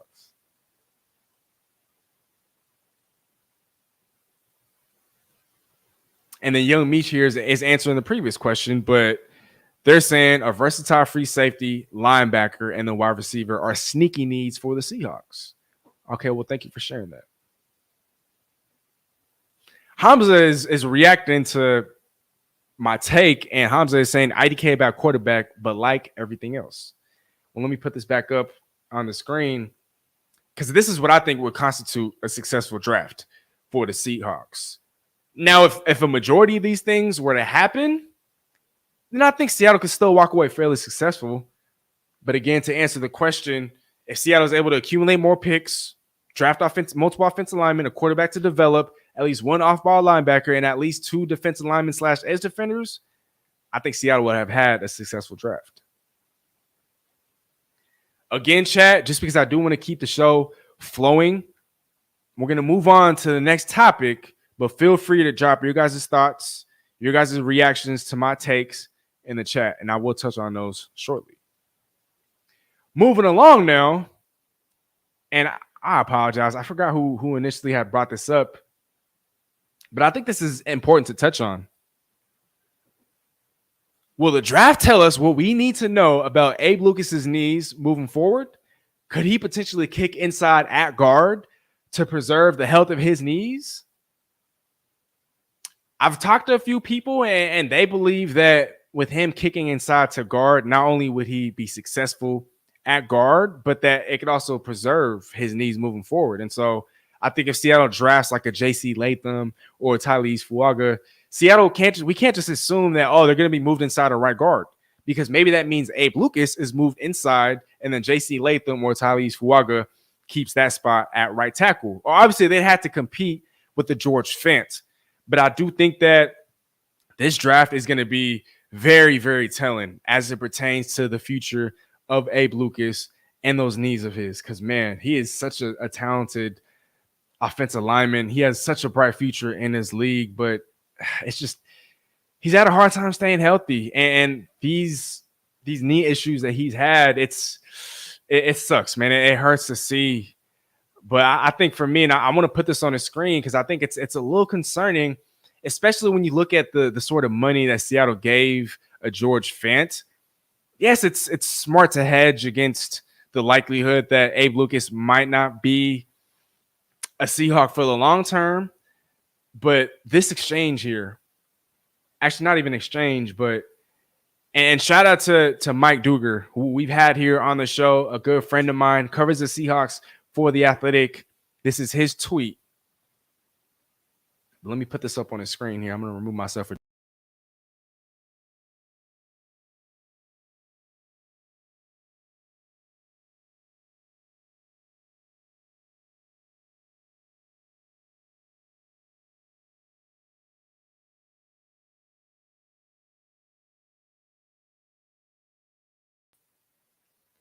hopefully this was a couple months ago, and so who knows, maybe things have changed since then, but hopefully I don't know how to feel about that, y'all. I do not know how to feel about that, but once again, I think it'll be very telling as it pertains to the future of an Abe Lucas moving forward. What do you guys think? Should he potentially kick inside a guard to preserve the health of knees? I probably should have said of his knees, so a little typo there. I apologize. But I'm going to go back to you guys here in the chat. Let's see what the chat is thinking. Okay, Seahawks Sage here is saying, get a quarterback. Don't care if it's at 16. If John thinks that guy is a dog, draft best player available. Don't force needs. Thank goodness they set themselves up well in free agency. Beef up the trenches. Okay. Look, my personal preference wouldn't be to take a quarterback unless it were a Jaden Daniels, perhaps even a Drake May. But if Mike McDonald and John Schneider, if they're big believers in Michael Penix, Bo Nix, or even a Spencer Rattler on day 2, then I trust them. I just don't think that they've done enough to show that they haven't earned my trust, right? And so Seahawks Sage, again, another great point. I might need to have you on the show one of these days, to be real. Isaac, we got Isaac 503 in the building. What's going on, Isaac? Isaac is saying, I feel like Seattle is really interested in Byron Murphy. And I think the interest is mutual. I think it is. Hamza, 100%. If we take a tackle, that will tell us how the team is really feeling about that knee. And then Hamza is agreeing with Isaac. Murphy would be great. Yeah, going back to what we were saying about Abe Lucas. Yeah, I mean, even if it's a Troy Fautanu, while he could be a versatile chess piece anywhere and everywhere along that offensive line, I'm not sure if Troy Fautanu would excel at right tackle like he would at a left tackle or left guard. And so if Seattle targets a Tyrese Fuaga or a JC Latham or an Amarius Mims, yeah, I think that could be an indicator of Abe Lucas's future moving forward. That could mean a variety, a plethora of things. That could mean that he could be kicked inside a guard. That could mean that he doesn't have much long in the NFL. That could mean that he could be out a very long period of time. Who knows? Who really knows? But Hamza, I agree. Yes, if Seattle does take a JC Latham or Tyrese Fuaga or another right tackle or just a tackle in the first round, then yeah, I think that'll be very indicative of what's to come as it pertains to Abe Lucas and his future. All right, you guys, we got one more topic that I do want to knock out before we get into a live mock draft with you guys on screen. Just real briefly here, I want to provide a salary cap update. If you guys use Spotrac, and I will bring up both Spotrac and Over the Cap, according to Spotrac, the Seahawks have $2.3 million in available cap space. And just to bring on a draft class, Seattle will need at least $10 million to sign an entire draft class. Not to mention, you want to have anywhere from 5 to 6, maybe $7 million left over for any potential moves that could be made during the season or leading up to the season, whether that's a trade or you sign a guy on waivers. Free agency will always still be a thing. You never know. And if this is the case, Seattle doesn't have anywhere near enough to sign a draft class, much less enough to sign or bring on a player that could be brought in via trade. And so, yeah, there are going to be moves / extensions / restructures that are going to come. Before we get into any potential moves, though, I do want to touch on Over the Cap. And according to Over the Cap, Seattle has even less cap space than the $2.3 million that you guys just saw. According to Over the Cap, the Seahawks have $1.6 million in salary cap space. And I think this all but assures that the Seahawks are going to make moves financially. I don't know if that's going to be by way of a restructure, by way of an extension, or perhaps somebody gets traded. But chat, if you guys can answer this for me, what moves or extensions or restructures could come next? Because to sign the draft class, moves are going to have to be made. These are just possibilities. These aren't predictions. But options on the table include a DK Metcalf extension, a Jason Myers restructure, a Jaron Reed extension, or perhaps a Michael Dixon extension. Do you guys believe or foresee any other potential moves? Did I miss something? Talk to me in the chat. Again, don't be shy. Let me know what you guys are thinking. Yeah, but Seattle's going to have to make a move or 2 or 3 just to clear the necessary cap space to even sign a draft class. I'm curious to see what that ends up looking like. But one more time, y'all, 2.3 million and 1.6 million, no matter what it is, Seattle has less than 3 million in cap space, or actually Seattle has less than 2.5 million in cap space. And so I'm not going to sit here and say that's alarming, but moves will have to be made. I can almost guarantee that. So I'm going to go to you guys here in the chat. Seahawks say just I don't know if you're messing with me or not, but I would love to come on the show. If you down, let's make it. Oh, I'm not messing around, Seahawks Sage. I'm definitely not messing around. I'm down to make it happen. Just shoot me a DM on Instagram. If you aren't already following me, be sure to hit me with a follow and then send me a DM, and we can make it happen one of these days, Seahawks Sage.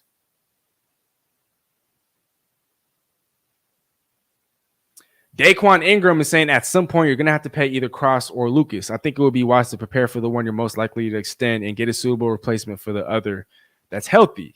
Great point. Thank you for bringing that up, Daquan. And Hamza saying we got to get to work, LOL. So are you trying to hop on the show too? Because, I wouldn't mind having you on the show in the near future as well. Just let me know, Hamza. And we got Cheatham in the building. Happy to have you here. Those numbers are estimates and are rarely accurate. And then they're referring to the cap estimates. Oh, yeah, no doubt about that. I'm not saying that those numbers are final, but given the sort of spending that Seattle partook in during the free agency period, and given the dead money that's there, because Seattle has racked up over $30 million in dead money, those numbers are accurate, but the point still stands. Seattle doesn't have nearly enough to sign a draft class, much less they don't have enough cap space left over to be able to sign anybody prior to the season or in season. And so, yes, those numbers might be off, but again, Cheatham, the point still stands, right? Like, does that make sense what I'm trying to get at? But I appreciate the comment, though, and I'm not saying you're wrong because, yes, I agree. They're rarely accurate, But again, given the sort of spending that Seattle partook in and given the dead money that's on its cap, what we can agree on is that Seattle doesn't have a lot of cap space left. I think we can kind of come to a compromise there. Okay, and then they hired a new cap guy. I'm sure they have a plan. Oh, no doubt. And that's actually my point. What I'm trying to say is that yes, they have a plan, but in order for them to execute said plan, moves are going to have to be made. And whether that's by way of an extension or a restructure or a potential trade/release, something's going to have to happen because you can't sign the entire draft class and still have money left over for the season. Yes, they have a plan, but I'm just curious. And what I'm asking is what could that plan look like? That's what I'm trying to get at, Cheeto. But I hope we can get on the same page there. We got Rav Vent in the building saying aloha, my brother. And glad you could make it. I'm always happy to see you here in the chat. Rav, I hope you're having a great time, a blessed day. I know you're over there in the 808, and so it's a little early in the day, but I hope it's just as beautiful. And man, I appreciate you taking the time to tune in. Thank you. Not Chief is saying, finna go to sleep, Steezy. It's getting late over here. Take care, bro. And we'll keep in touch on Instagram. But like I said, I got that white shirt for you. I just got to get it customized. But I hope to have it done within the next week. Like I said, we'll keep in touch on Instagram. But Not Chief, one of my favorite fans, one of my favorite followers, one of my favorite supporters. I hope you have a great rest of your night. And shoot, I'll see you on draft day. Hamza saying I meant the team, but we can make that happen too, brother. Oh, my bad. We got to get to work. Okay, so you were referring to the team. Yeah, and look, if you're down to hop on the show in the future, you just let me know. You do got me on Instagram, so we'll definitely we'll chop it up about that. How about that? But all right, you guys, we are getting closer to the end of tonight's show. Before we get to this mock draft, because I do think that this mock draft will take up to 20 to 25 minutes. Before we do get here, I just want to bring up one more reminder. If you guys aren't already, follow me on Instagram at Steezy A Smith TV right now, and you'll be entered into a drawing to win free Team Steezy merch. I've shown you guys the hats. I've shown you guys the shirts. I've shown you guys a name that I've already written down. So again, I'm not on YouTube daily, but on Instagram, I surely am. So for a chance to win free Team Steezy merch of your choice, follow me on Instagram, at Steezy A Smith TV. And if you just followed me, once again, chat, be sure to enter just followed you in the chat. And I'll be sure to write your name down live on screen to make sure your entry is in for the drawing. And just another reminder, don't forget to hit that notification bell so you guys never miss a live show on this channel. There are a few channels that I tune into regularly, and I'm always missing live shows. And I know some of you guys do the same or have experienced the same. And so, again, if you guys don't want to miss a live stream, just because I might go live this Thursday, be sure to hit that notification bell so you never miss a show, you never miss an upload, you never miss a drop. Last but certainly not least, as per usual, all super chats are always greatly appreciated, you guys. And right now we had two people tied for the super chat challenge. We got Devo with the $5 super chat, and then we got Saijin with the $5 super chat. Who wants to break this tie? Somebody got to break this tie. I mean, shoot, otherwise I don't know what I'm going to do in regards to picking out a winner, of course. But again, whoever finishes tonight with the highest donation total will win. And I'm not even going to enter your name into a drawing. You just automatically win free Team Steezy merch once again. And just because these are so fire, I got to put them up on the screen. You could choose between hats. You could choose between shirts. There's options galore. So again, somebody got to break this tie, y'all. Somebody got to break this tie. And here's a shirt one more time. Somebody got to break this tie, you guys. Again, it's just two $5 super chats. Whoever is tied by the end of the show will automatically win free Team Steezy merch. So, hey, it's out there for the taking. I'm gonna leave it in your guys' hands.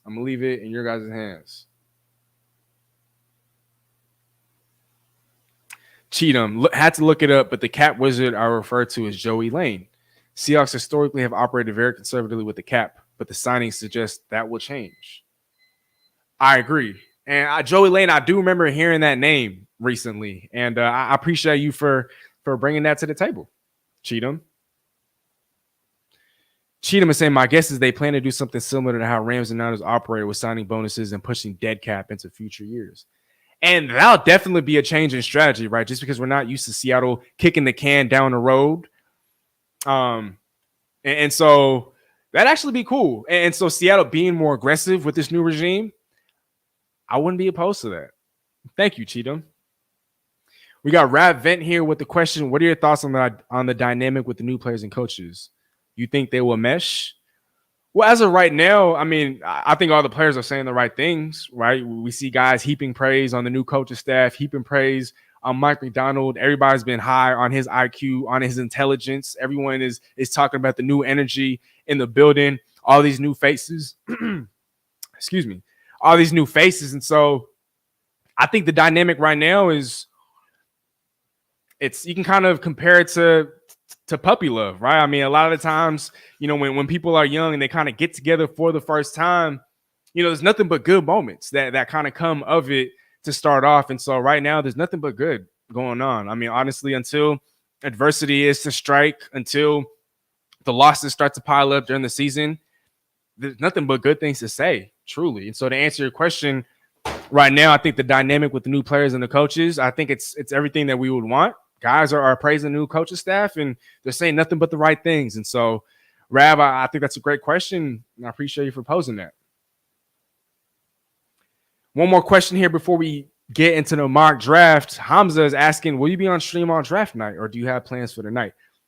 So like I said at the top of the show, I will have to work. And so if I am going to stream, it's probably going to be on my phone. And so it's going to look a little different. The attire, the setup, everything is going to look a little different. But again, I just think it's important to kind of go live and interact with you guys, especially on draft night. I know everybody's going to be tuned in. So yeah, it might be a little different. It's either going to be on Instagram Live or it could be via vertical streaming on YouTube. But I will try to stream, Hamza, to answer your question. Yes. All right, you guys, it's that time. Time for one final mock draft, and we are going to do this together, you guys. And I will try to wrap this up before we get to the 2-hour mark of the show. So that means I have about, less than 25 minutes. I'm just going to get straight to it, y'all. For those of you guys that are still active in the chat, again, don't be shy, man. Stop being shy. If you guys have a pick that you want at a certain pick, if you guys have thoughts on a trade, give me a holler, man. Don't be shy. Don't be shy. Oh, actually, and we got one more. We got one more super chat in the building, courtesy of Gilbert. Thank you so much for the super chat, man. And here's the question: what are your thoughts on Garcia punishing Haney? # no Diddy. Look, I know this is a Seahawks show, but as some of you guys might or might not know, I'm a big boxing fan myself. I'm a big boxing enthusiast, and so Gilbert, first and foremost, I'm super thankful for the super chat. Thank you so much. You're now in a 3-way tie with Syjan and Devo for the super chat challenge. But to answer your question, Gilbert, I think with Garcia punishing Haney, I thought it was great for the sport of boxing. I mean, it's rare. I feel like, especially in today's day and age, that you see an upset happen in that fashion, right? And for those of you guys that watched the fight between Ron Garcia and Devin Haney, I mean, no one expected that. I mean, I predicted a Ryan Garcia knockout in the 7th round, but I didn't predict that the fight was going to look that lopsided. I didn't think that the fight was going to be that much in favor of a Ryan Garcia. And so for Devin Haney to be humbled, look, it's not that I'm a hater of a Devin Haney. I just think that maybe he might be a little overrated, a little overhyped. And so for him to kind of be humbled in the fashion, in the way that he was, I think that sets the stage for a potential rematch. And so I think with Garcia punishing Haney, I thought it was funny just because of the whole back and forth and everything that led up to the fight. And Haney was a huge favorite. The whole betting world seemed to be on Haney's side. And so it's always seeing an underdog, or it's always great seeing an underdog just kind of shut everybody up and win. So those are kind of my initial thoughts there. And if you guys are boxing fans as well, I do want to get your guys' thoughts. And Gilbert, thank you again for the super chat. Much love. Seahawks says, y'all really thought I was crazy? And what he's referring to was Ryan Garcia's interview right after the fight. And so, yeah, man, that was entertaining, man. I had a great time, and I hope you guys did too, for everyone who watched the fight. But all right, you guys, the moment that you have been waiting for. Time for one final mock draft. Give me just a second here as I will be sharing my screen with you guys. But, man, I can't wait to get into it, y'all. Again, don't be shy. If there's a pick that you want, talk to me in the chat. But I'm going to disappear for just a second, you guys, while I set this up.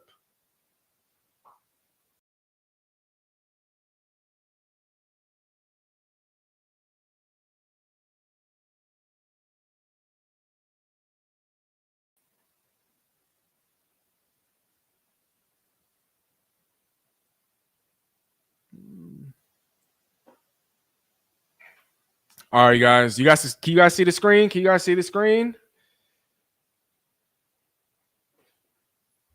All right, so we're using Pro Football Focus's mock draft simulator. I know a lot of you guys are familiar with this tool. It's probably the most popular mock draft tool there is. I mean, this is the platform that I see everybody using all over social media, and so I don't have to get too much into this. You guys are familiar with this. So without further ado, let's get it started, y'all. And what I'm going to do here is I'm going to be making picks for every team, but as it pertains to making trades, trading up, trading down, I'm only going to be doing that for the Seahawks. And so while other trades could happen, teams could trade up to this spot, teams could trade down to this spot. For the sake of time, I'm not going to be the one orchestrating any of that. I'm really just going to be handling the Seahawks end of things as it pertains to trading down and trading up. Does that make sense, y'all? All right. We got somebody here in the chat. Hamza is saying give Garcia an Oscar already. Hey, well, he is in the entertainment industry, so anybody there, they have to have good acting skills. So, Hamza. All right, but going back to the draft though, let's not lose focus here. Let's get it going, shall we? I'll make this a little bigger. Let me make this a little bigger. All right, y'all. So I think with the number one overall pick, this is about as obvious as it gets. I'm not going to spend too much time talking about why this is going to be the selection, but Caleb Williams, I think it's safe to say that he's a surefire, bona fide number one pick. Number two overall to the Washington Commanders. It's going to be a quarterback, and I don't think it's going to be Drake May, being that, what's his name? Cliff Kingsbury is the offensive coordinator. He's only really worked with mobile quarterbacks throughout his coaching tenure, whether that's been in the college ranks, whether that's been in the NFL ranks. I think it only makes sense for the Washington Commanders to draft LSU's and the reigning Heisman Trophy winner, Jaden Daniels, at number 3 overall. Again, we're not going to be conducting trades for non-Seahawk teams here. I think the Patriots are a viable option as it pertains to trading down, but I don't think that we had time to do that here. So I'm going to assume that they stick with the pick. And again, they also need a quarterback. As intriguing as it might be, the prospect of adding a Marvin Harrison Jr., I mean, they can't pass up on a guy with the tools that he has. So out of UNC with the 3rd overall pick, the New England Patriots will be selecting Drake May. The Arizona Cardinals at 4th overall is another team that could possibly and potentially entertain trading down, but being that he's the best receiver prospect since Calvin Johnson back in 2007, I mean, if you're invested in a Kyler Murray, you got to invest in some big-time weapons for him. This is a no-brainer for me. Out of Ohio State, Marvin Harrison Jr. goes to the Arizona Cardinals at number 5 overall. This is yet another team that could potentially trade down in the Los Angeles Chargers. They want to build up the trenches, both on offense and on defense. But if you have a quarterback as talented as a Justin Herbert, a guy that can sling the rock all over the field, it'd be organizational malpractice not to give him any sort of weapons to work with. I know there's a Quentin Johnson that they drafted in the 1st round. I know Josh Palmer is still young, but give that man some weapons. It's not going to be a Malik Neighbors. It's not going to be a Rome Odunze. I think it's going to be the clear-cut best tight end prospect of all time at number 5 overall out of Georgia. The Los Angeles Chargers will select Brock Bowers. At number 6 overall, yes, New York could go quarterback here, but they also did sign Drew Lock in the event that Daniel Jones is no longer the guy moving forward. Let's just say they bring on a top tier pass catcher. They have Rome Odunze to choose from. There's a Malik Neighbors still there. I don't know if they're high enough on a Michael Penix to take him at 6th overall. So let's just go with Malik Neighbors here. I think he has shown flashes of being the next Odell Beckham Jr. and the New York Giants. They know a thing or two about an OBJ. So let's go ahead and give the New York Giants Malik Neighbors. Tennessee Titans are on the clock now at 7th overall. They've added weapons in free agency. They signed a Tony Pollard, right? Tajay Spears, I'm high on, is still there at running back. Will Levis, they have a quarterback. At wide receiver, they have a DeAndre Hopkins. They signed a Calvin Ridley in free agency. On defense, they traded for L'Jarius Sneed. They have pieces to work with. I think it's only smart that they target the offensive line here. And what better than the best offensive lineman in the draft? Out of Notre Dame, Joe Alt. Now the Atlanta Falcons. I've seen and I've heard of rumors that they could potentially still draft a quarterback at 8th overall. But again, like we just talked about with the Kyler Murray, you're going to make a significant investment in a quarterback. Well, now you got to invest in weapons and protection. So the offensive line, I don't know if there's any prospects here worth taking for them, especially or as it relates to holes or areas of need. And so I think here, and they've longed for a pass rusher, a guy that can get after the quarterback on a consistent basis. Thankfully, they have options, whether that's Laiatu Latu, whether that's Dallas Turner, Jared Verse. I think here they're going to go with the guy. And while the medical concerns are there, a lot of people are pegging Laiatu Latu as the best pure pass rusher in this draft, with the only major red flag being the medical history. But Atlanta's going to look past that. Their doctors have most certainly checked him out. So with the 8th overall pick, let's go with Laiatu Latu.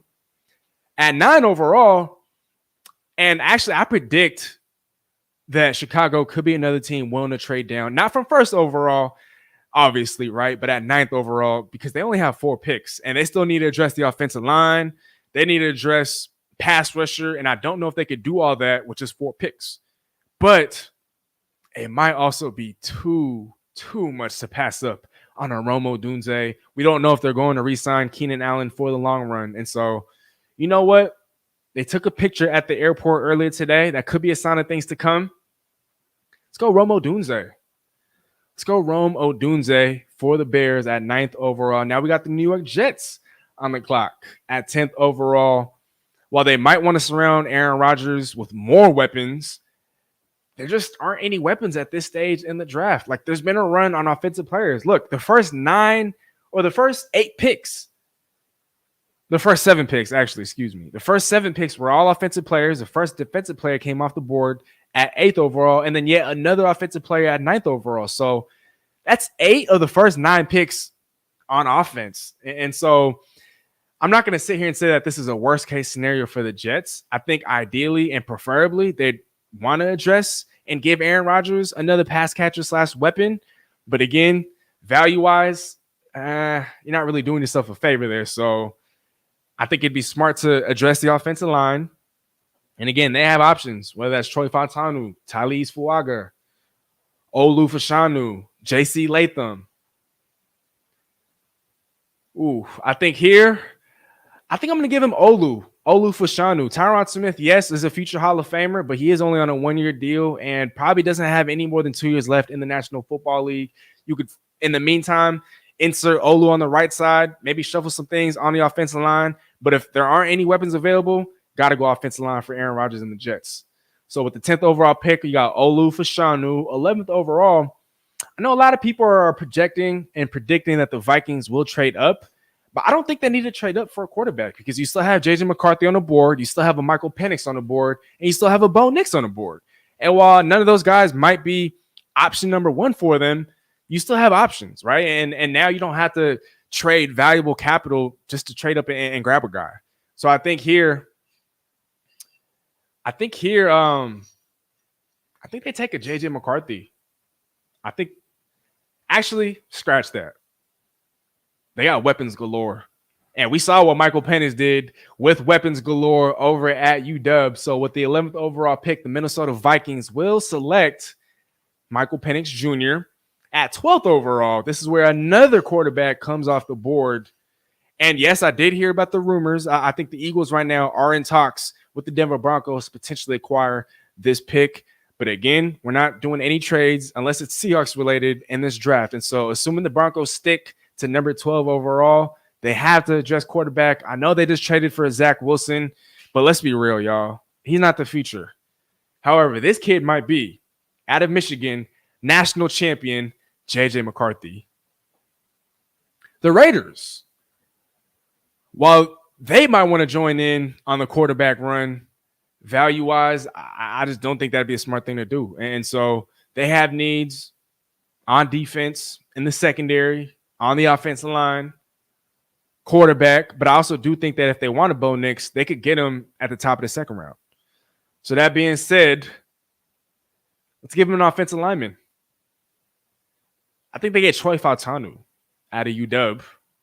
Now we got the Saints on the clock at 14th overall. They also need help just all over the offensive line. There are a lot of injuries, a lot of guys that have yet to really prove themselves. Trevor Penning has struggled immensely on the left side. Maybe he does better on the right side, but offensive line has got to be a must for this football team.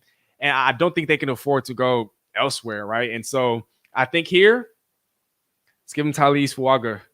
Hate to see him gone before Seattle has to pick, but man.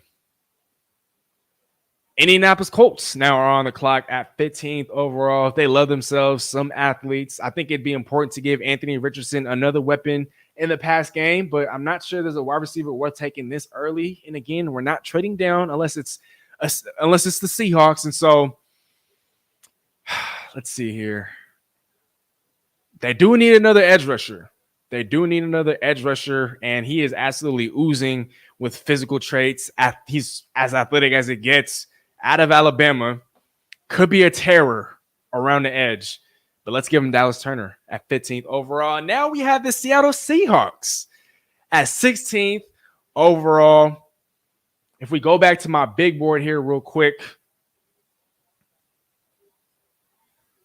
And let me just pull this up here. This was my final big board, you guys. It was Troy Fautanu, who is gone. Talise Fuaga, who is gone. Byron Murphy is still here. Jared Verse is still on the board. Jerhan Newen is still on the board. Graham, JC, Latu is gone. A lot of these guys are still on the board. And so right here, okay, honestly, I'm going to have you guys make the pick. I've been making all these picks, so I'm going to let you guys make the pick here. And Josh is saying Tyjae Spears is a baller. That offensive line pick would be great on 2 or 3 dynasty teams. Actually, I had him on one of my dynasty teams as well, but I had such a great trade offer for him. I had to give him up. But I'm also high on a Tyjae Spears. And quick fun fact, Tyjae Spears actually follows me on Instagram. And so I don't know if that means that he's a Seahawk fan, but clearly he's a fan of what I do. So I think that's just a fun little nugget I had to put out there. But Cheatham is saying, based on what's left, Byron Murphy, Hamza is suggesting trade back with Philly. Ooh. We might need somebody to break and this isn't a tie, but we have 2 suggestions. And so I don't know here. Devo Martzel was saying Barton would be all right.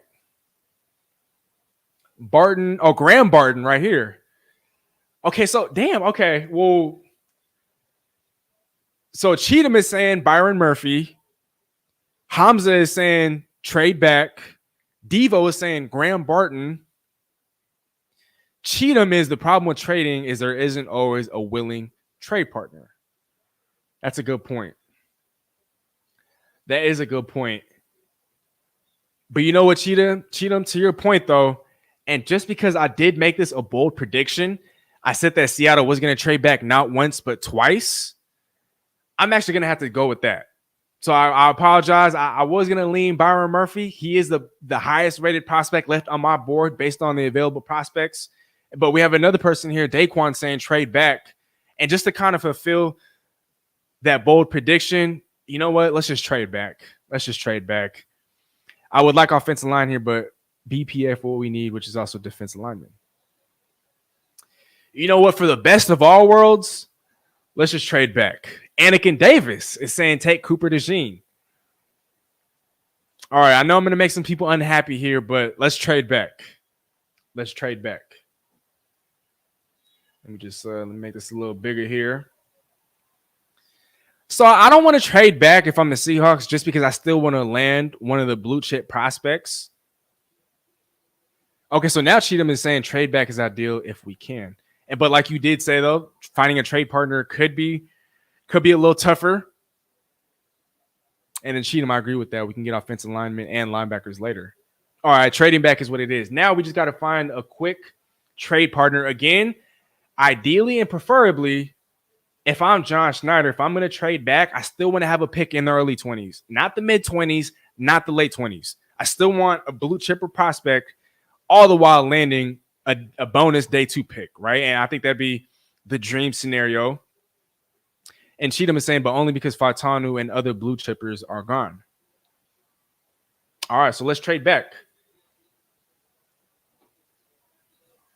You know, I was debating this, but I ran one of these mock drafts prior to tonight's show, and I ended up trading back with the Rams. I don't know if Seattle was receptive to making such a move with a division rival. So let's say Philadelphia. Let's say Philadelphia becomes Seattle's trade partner. Seattle would still pick 22nd overall, and thankfully Philadelphia does have 2 picks in the 50s. So let's cook up a quick trade here real quick. It says that on Pro Football Focus, the Bengals are a team that's interested in trading up, and the Dolphins. But the Dolphins, they don't have a lot of capital in the middle rounds, and so I don't think that they could provide Seattle with what Seattle could potentially want. So let's go with the Eagles here. Seattle's going to trade 16, right? Philadelphia will trade 22. And let's say Philadelphia trades 53. 53. And let's go 81. Let's see what they think of this trade. Yes, they do love to trade up. Howie Roseman loves to wheel and deal, as does John Schneider.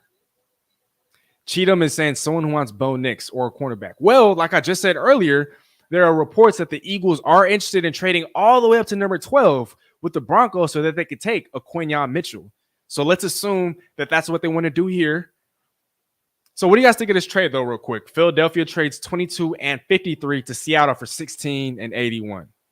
What do you guys think of that? Let's offer it. Oh, trade accepted.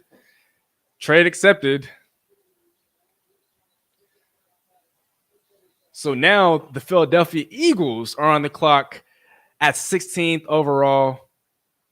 Oh, and Hamza was saying, I think we could do it with 102. Interesting. Well, nevertheless, Seattle has just acquired. Let me go back. So Seattle has. All right. Well, let's just make a pick, right? So let's say it's Quinyon Mitchell for the Eagles at 16th.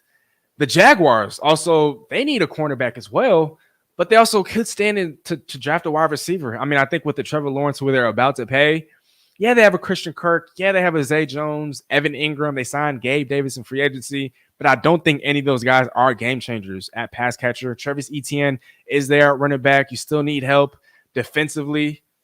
Man, there's still so many top-tier defenders on the board. You know what? I think for Jacksonville, they did bring on an Eric Armstead, so they might not have the greatest need. They did also re-sign Josh Allen. You know what? All good, though. My bad, Hamza. I should have tried that first. Daquan is saying, great job on the trade. Well, great job to the Hawks, but thank you. You know, I think Jacksonville, they do need a corner badly. So let's go with Terrion Arnold from Alabama. We got the Bengals on the clock. Their run defense last year was not very good. DJ Reader is no longer on the team. And so they have options in a Jerhan Newton and a Byron Murphy. Let's go with Byron Murphy. For the Bengals. And then for the Rams, they have options here because they could fulfill their need at edge rusher, or they could fill that vacancy that's been a thing ever since Aaron Donald retired. And so I had to make this pick for them, but I think it's going to be Jahan Newton. The Steelers, they have their quarterbacks now, hopefully, and a Russell Wilson and a Justin Fields. They still need weapons, but I don't know if this is a spot to take a weapon. Defensively, obviously, they're always set up. And so let's handle the offensive line.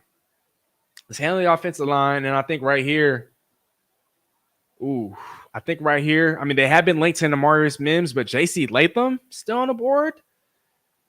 Let's go with J.C. Latham for the Steelers. Now we got the Miami Dolphins on the clock at number 21 overall.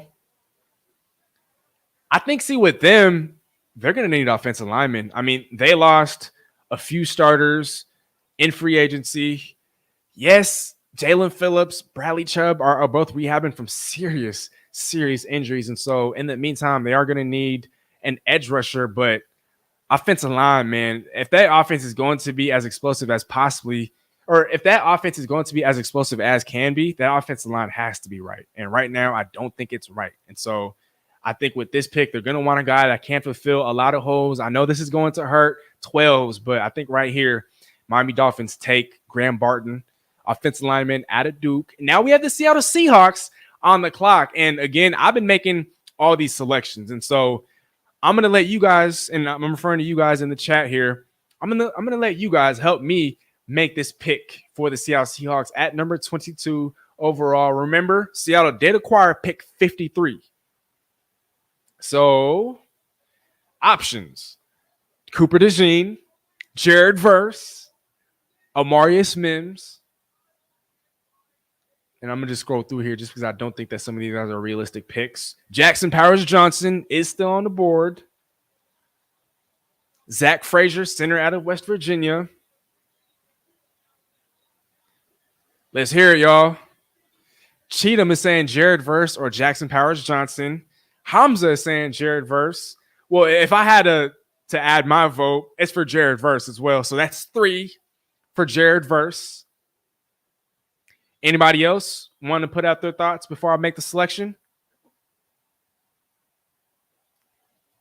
Give you guys a second here. We do have 3 for Verse, 1 for Powers-Johnson. But you know what? I think it's become very clear, you guys, and I've fallen in love with them throughout the pre-draft process. I think if he were to fall to Seattle in the early 20s, all the while Seattle picking up a second round pick, oh yeah, this is easy. Jared Verse, you're a Seattle Seahawk. All right, you guys, let's try to breeze through these picks here so we can get to the second round. Minnesota at 23rd overall. Oh, and then Rhea's saying Verse, so that's 4 votes. Okay. Minnesota, though, now on the clock at pick 23. They could also use a cornerback. Let's go with Cooper DeJean. He would be a weapon for Brian Flores there. The Dallas Cowboys are on the clock. I think here they've also lost some firepower on the offensive line, and they love drafting the non-sexy positions right in the first round. And so I'm going to give them Jackson Powers-Johnson. Green Bay Packers, they're also in need of guys on defense. They need some defensive backs there in the secondary, whether that's at corner. They did sign Xavier McKinney at safety, so perhaps not a safety, but they do need a cornerback. He's a little undersized. Not undersized, excuse me, but he's a little on the thinner side of things. But let's go with out of Clemson cornerback Nate Wiggins. 26th overall, the Tampa Bay Buccaneers are now on the clock, and they need a lot. So I think BPA here would not be a bad idea. Amarius Mims looks like he's going to be a Tampa Bay Buccaneer. Arizona Cardinals with their second first-round pick. So they added a Marvin Harrison Jr. I don't think they need to add another receiver. They could use an impact player on defense. They could use a potential game changer. They do need a cornerback. Peyton Wilson, one of the best linebackers on the board. I think right here, I hate this pick just because it's the Cardinals, but Chop Robinson. 28th overall, the Buffalo Bills, they absolutely need a wide receiver. They might even trade up to get one, but they have options here, whether that's AD out of Texas, Adonai Mitchell, Brian Thomas Jr., or Troy Franklin. Ooh, honestly, you can't really go wrong with any of these guys. But in looking at what the Buffalo Bills currently have on the roster, they have a Curtis Samuel, they have a Khalil Shakur. So I think they have guys that can play in the slot. I think they could use a big body, and an athletic specimen here. I know both Adonai Mitchell and Brian Thomas Jr. fulfill that. Let's just go with Brian Thomas Jr., though, who actually has the production to match some of those traits that is obviously very valuable, right? You got the Detroit Lions on the clock at 29th overall. They need a cornerback, and so I'm not even going to look any further than Kool-Aid McKinstry. So we'll put him on the Lions at 30th overall. The Baltimore Ravens, they could use another receiver, yes, but they also lost some linemen in free agency. I think here,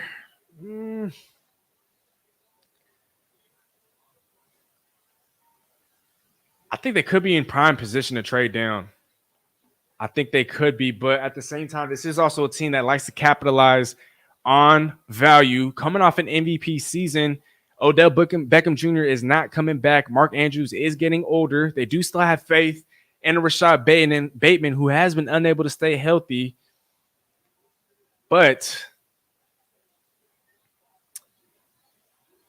I think they man, you know what? Let's just go wide receiver. Let's just go wide receiver here. Let's go wide receiver. Adonai Mitchell to the Baltimore Ravens. The San Francisco 49ers. I hate to be making a pick for them, but they could use some reinforcements on the offensive line. I've seen Jordan Morgan in other mock drafts. I've seen Tyler Guyton. Let's go with Jordan Morgan here. He stays on the West Coast. 32nd overall, we have the Kansas City Chiefs, the reigning champions. A lot of people are assuming they go wide receiver. They now have their own deep threat in the Hollywood Brown. Travis Kelce is still there. But the best guy on the board, Troy Franklin, he's a burner, great route runner. He's a little bit on the thinner side. But let's give them a big body. Let's give them a big body. Keon Coleman out of FSU. I'm really high on him. All right, you guys, now we're in the second round here. And so Seattle does have a pick at 53. We will get there shortly. Well, with the 33rd overall pick, I mean, if they don't trade this for a T. Higgins, they have to take a wide receiver. I know Xavier Legette has been talked about, but Troy Franklin, again, a burner, could be another Devontae Smith. Need somebody that could run somewhere deep, right? And on the Carolina Panthers, I mean, you have Deontay Johnson and kind of be your guy that plays in the slot, your possession sort of receiver. And so now you kind of need to stretch the field. Let's go with Troy Franklin for the Carolina Panthers. The New England Patriots drafted Drake May in the first round. They still need a wide receiver in the worst way. And why not go with a technician, a guy who has a master's degree in route running out of Georgia, Ladd McConkey, to the New England Patriots. Arizona Cardinals here with another pick in the top 40. They could really go anywhere here, honestly. But they do need a cornerback. They took an edge defender in a Chop Robinson, who is raw, but I think he has a lot of potential. I think here, let's go with Peyton Wilson. Let's go with Peyton Wilson for the Arizona Cardinals. We got the Commanders on the clock, and they need a little bit of everything, honestly. And so I think best player available wouldn't be a bad idea. They have receivers, so they have weapons to work with. But they also did lose Cameron Curl in free agency, and that secondary just was horrific last year, and that's putting it nicely. So let's go with out of Minnesota, Tyler Nubin. The Chargers went with an offensive weapon in the first round, and so I think here it makes sense to go with an offensive lineman or somebody on defense in the trenches. I don't know if there's anybody here that they'd be interested in taking. And so I think right here, let's go with the Tyler Guyton. Let's go with Tyler Guyton for the Chargers. The Tennessee Titans back on the clock here. Pro Football Focus is saying wide receiver is still in need. Interesting. Interesting.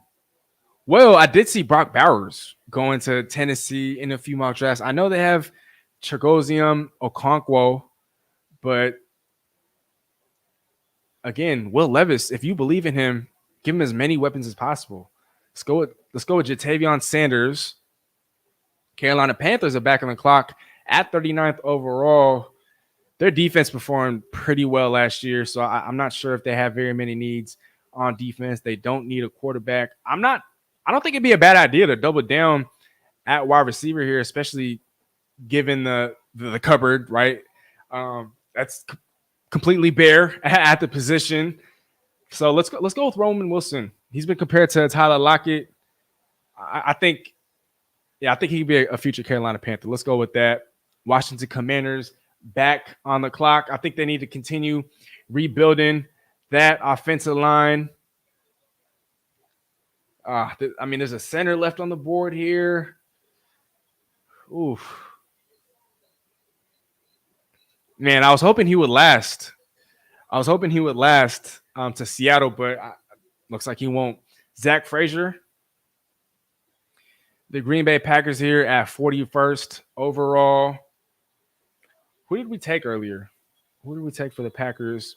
We took a cornerback. Okay, so they don't necessarily need another one here. I think they could use another guy on the defensive line. Braden Fiskey. Let's go with him. He's a Green Bay Packer. And with their first pick of the 2024 NFL Draft, the Houston Texans are finally on the clock. They got options here. They could go wide receiver, could go safety, could go running back. I think here,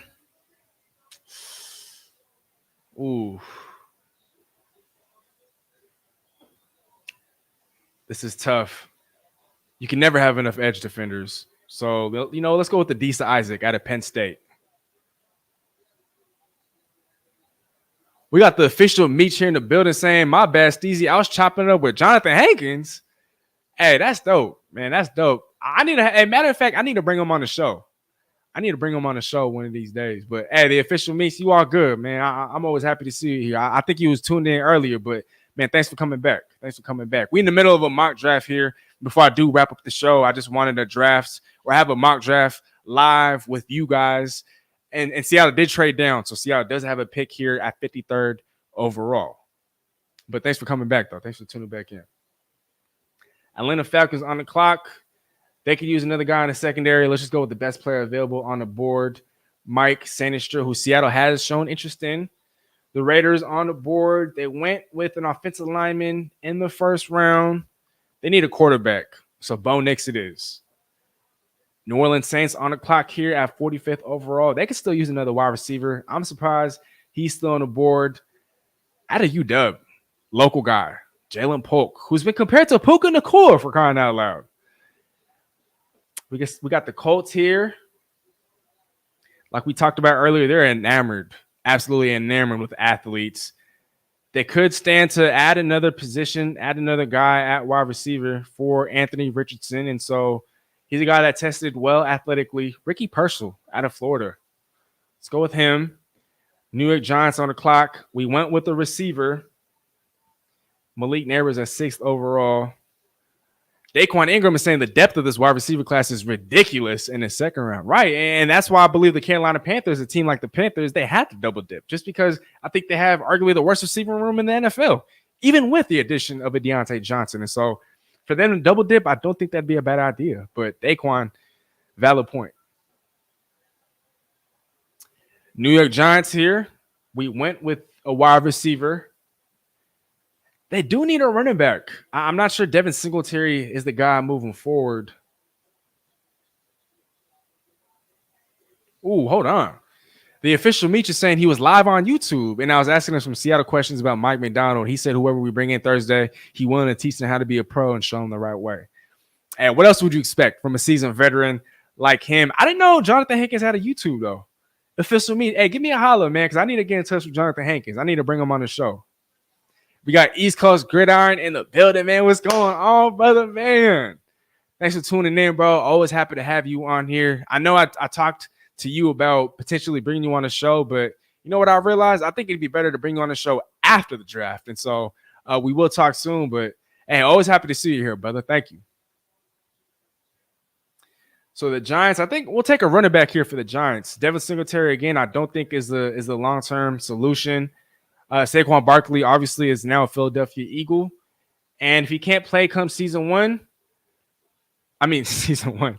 come week one, then that's totally fine. But Jonathan Brooks, who I think is the best running back in this draft class, at number 47th overall to the New York Giants. The Jacksonville Jaguars are now on the clock, and with their first pick, they took a cornerback. And they still need help on defense. But like I also said, they could use another wide receiver just because I don't believe they have any game changers amongst their pass catchers. They have options here. Malachi Corley, who did have a visit with the Seahawks, I think he could thrive. Xavier Legette.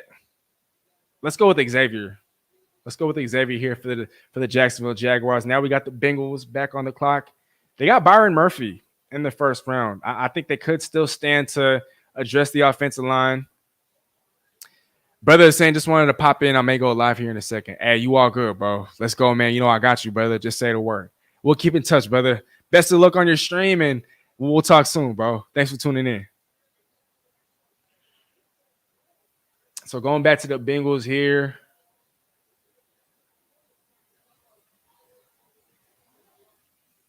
Ooh.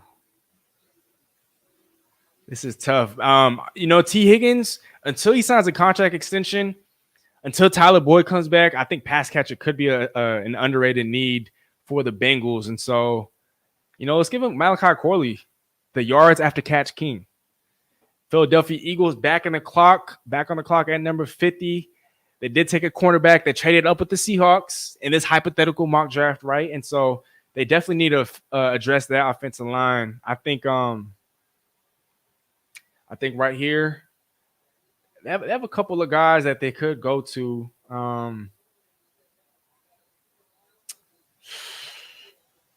Right here. Ooh. Let's go with out of Yale. Kieran Omega DJ. I might be saying that wrong. But let's go with him. 51st overall, the Steelers. We didn't give them a weapon in the first round. They got an offensive lineman. I think they could definitely use a weapon here. So let's look for – we don't want to go too far down the board. Xavier Worthy. Well, we all know how much of a burner he is, and we all know how much Russell Wilson loves to throw those deep balls. So let's go with Xavier Worthy. The Rams now back on the clock here. And just to kind of refresh you guys' memory, they took Jerhan Newton to fill that vacancy, that void on the defensive line. I think here, I'm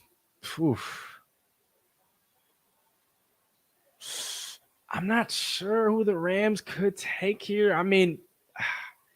They might want to take their quarterback of the future. And while I prefer the Seahawks take him, I don't believe he makes it there. Let's go with Spencer Rattler. Spencer Rattler to the Rams. And finally, at long last, you guys, the Seahawks are back on the clock. And you know what? I'm going to just end the draft here with the Seahawks pick. I'm not going to do the rest of the picks just because I know this is taking a little longer than anticipated. But you guys, for those of you guys that are still here with me in the chat, help me figure this out, y'all. What should Seattle do with the 53rd pick in the draft? We did have Seattle taking Jared Verse, so we addressed defense.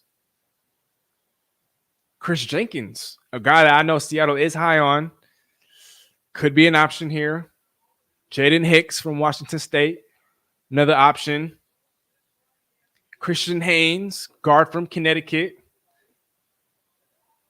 He could be an option here. I think. Ooh, let me.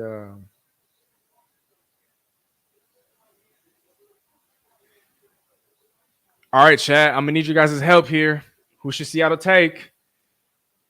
Any good guards? Well, Christian Haynes, guard from Connecticut, right here, is still available. Edgerrin Cooper. Okay, so Cheatham wants to address linebacker. Brandon Coleman. Junior Colston is still on the board. Blake Fisher.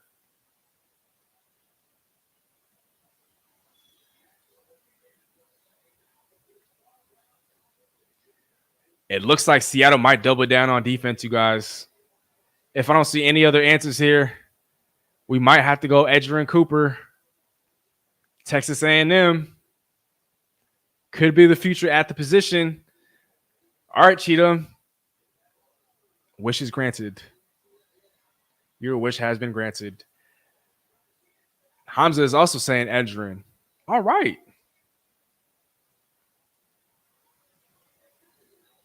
All right, y'all. So, and let me just add this.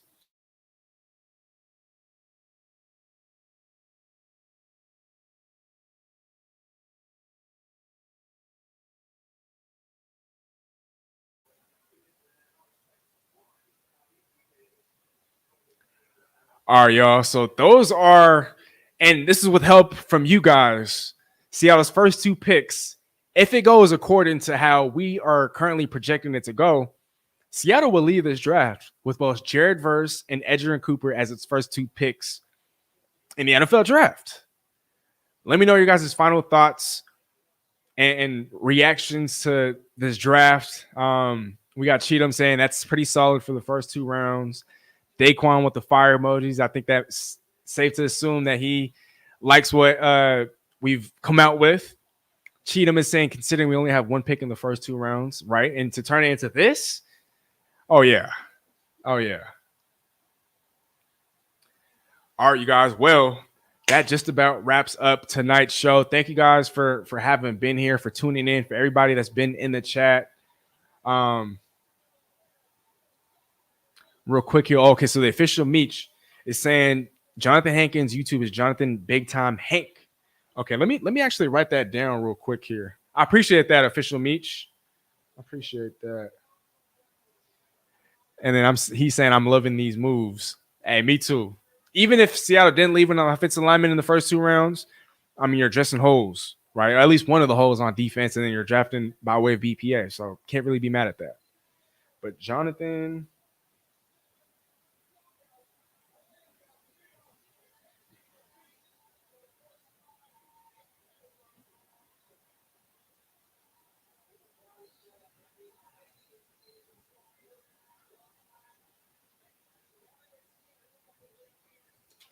man, that's pretty dope that Jonathan Hankins has his own YouTube. I'm gonna let you guys know right now. Expect a collab to come, because if he has a YouTube, I mean, shoot, I didn't even know he had his own show. That's dope, though. I appreciate you, Meech. All right, you guys. But like I was just saying, that just about wraps up tonight's show.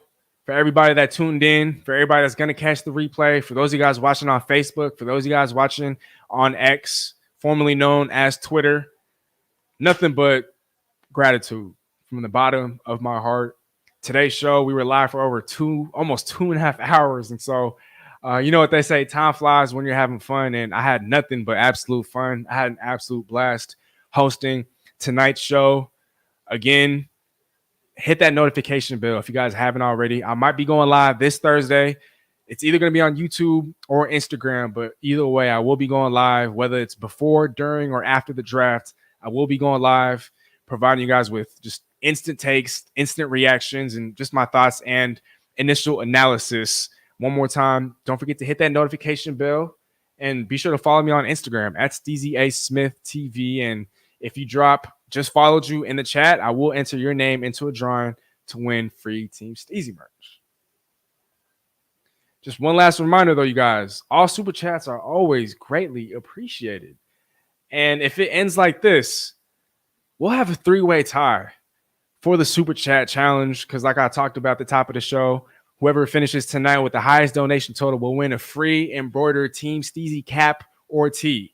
So if you want to break the tie, the bar right now is $5. We have 3. 1 by way of Devo. So shout out to Devo. By way of Syjan, and by way of Gilbert. So that's a 3-way tie for $5. If anybody is willing to break that tie right before I end this stream, you would have won the challenge, and you would have won yourself a free tee or cap. So I will be looking to end this here in the next couple of minutes. If we have somebody willing to break the tie, let me know. Well, we got Rhea here looking to tune out. Good night. Hope you have a blessed night and stay safe. Man, Thank you so much, Ria. As always, love seeing you in the building. Love your presence. And I'll see you on the next show. Have a blessed night. Hamza is saying W stream, bro. Catch you draft night if you go live. Hey, I'll see you there, Hamza. Thanks for always tuning in, brother. Have a great one, brother. Thank you, brother. You too. Cheatham is saying, I'm excited to see how they draft. They always surprise us, and I expect no different this time around. And this was the headline on my show from last month. Or actually, no, it was the title, excuse me. The Seahawks love to zig while the rest of the NFL loves to zag. So if the Seahawks do what nobody is projecting them or expecting them to do, I think that's just them being on brand, staying in character, right? And so that's a great point, Cheatham. I appreciate you for tuning in, though, really.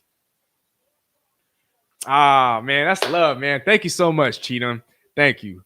Not looking for a prize, but thanks for the stream. Cheatham here with the $2 super chat, man. I really, really, really appreciate that. Really. Cheatham, I don't know if you're new to the channel. I don't know if I've seen you here in the chat before, but I really appreciate your insights, and I appreciate just the knowledge that you bring to the table. I look forward to seeing you, in future shows. But Cheatham, thank you so much. I've had a great time going back and forth with not just you, but obviously everybody else. But now I hope to see you in the future, though, Cheatham. Thank you, and thank you for the super chat. Really. The official Meech is saying W stream. Man, thank you, Brody. Thank you. Fly Zero Gravity saying I meant great in-depth draft show. Man, thank you so much, man. I really appreciate it. Again, you guys are one of the driving forces behind, why I do what I do. And just to see the amount of people that continue to tune in and show love and dropping super chats and just dropping chats and just being here for me, really. I mean, it means more than you guys know. It means more than you know. So thank you. I have lurked once or twice. It's not much, but it's something. Hey, bro, I don't care what the amount is. Any amount. It doesn't matter what the amount is, really, bro. But, man, thank you. Take care. You take care as well, though, Cheatham. I'll see you soon.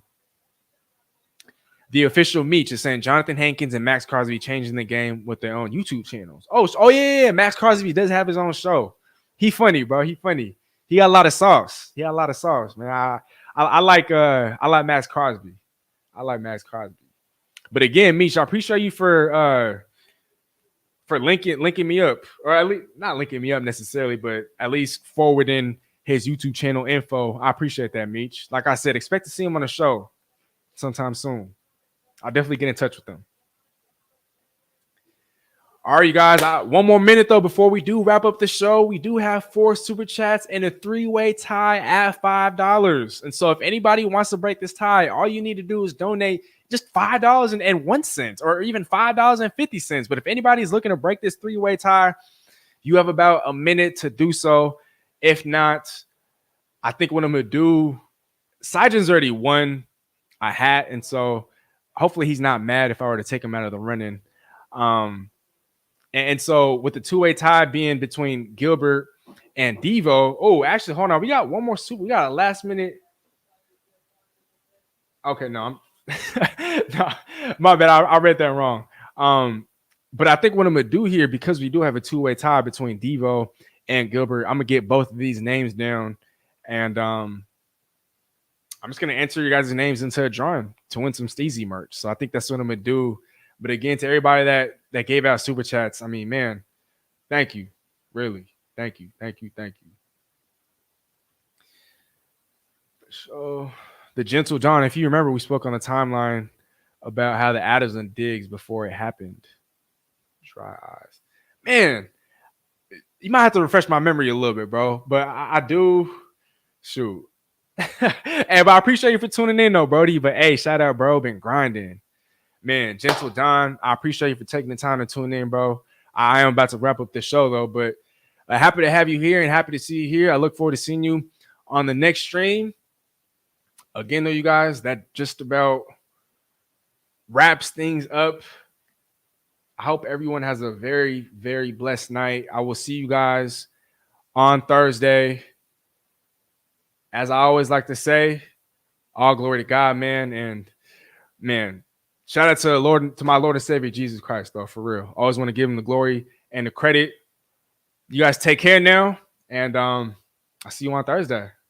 Y'all. Again, this video is going to be dedicated to Mr. Todd Nas. While that concludes this video, we have loads of other content. You don't have to stop watching there. Other content on our channel homepage, as well as our social media platforms. And again, don't forget to hit that subscribe button for us. Tell a friend and tell a friend. Nothing but love, and Steezy out.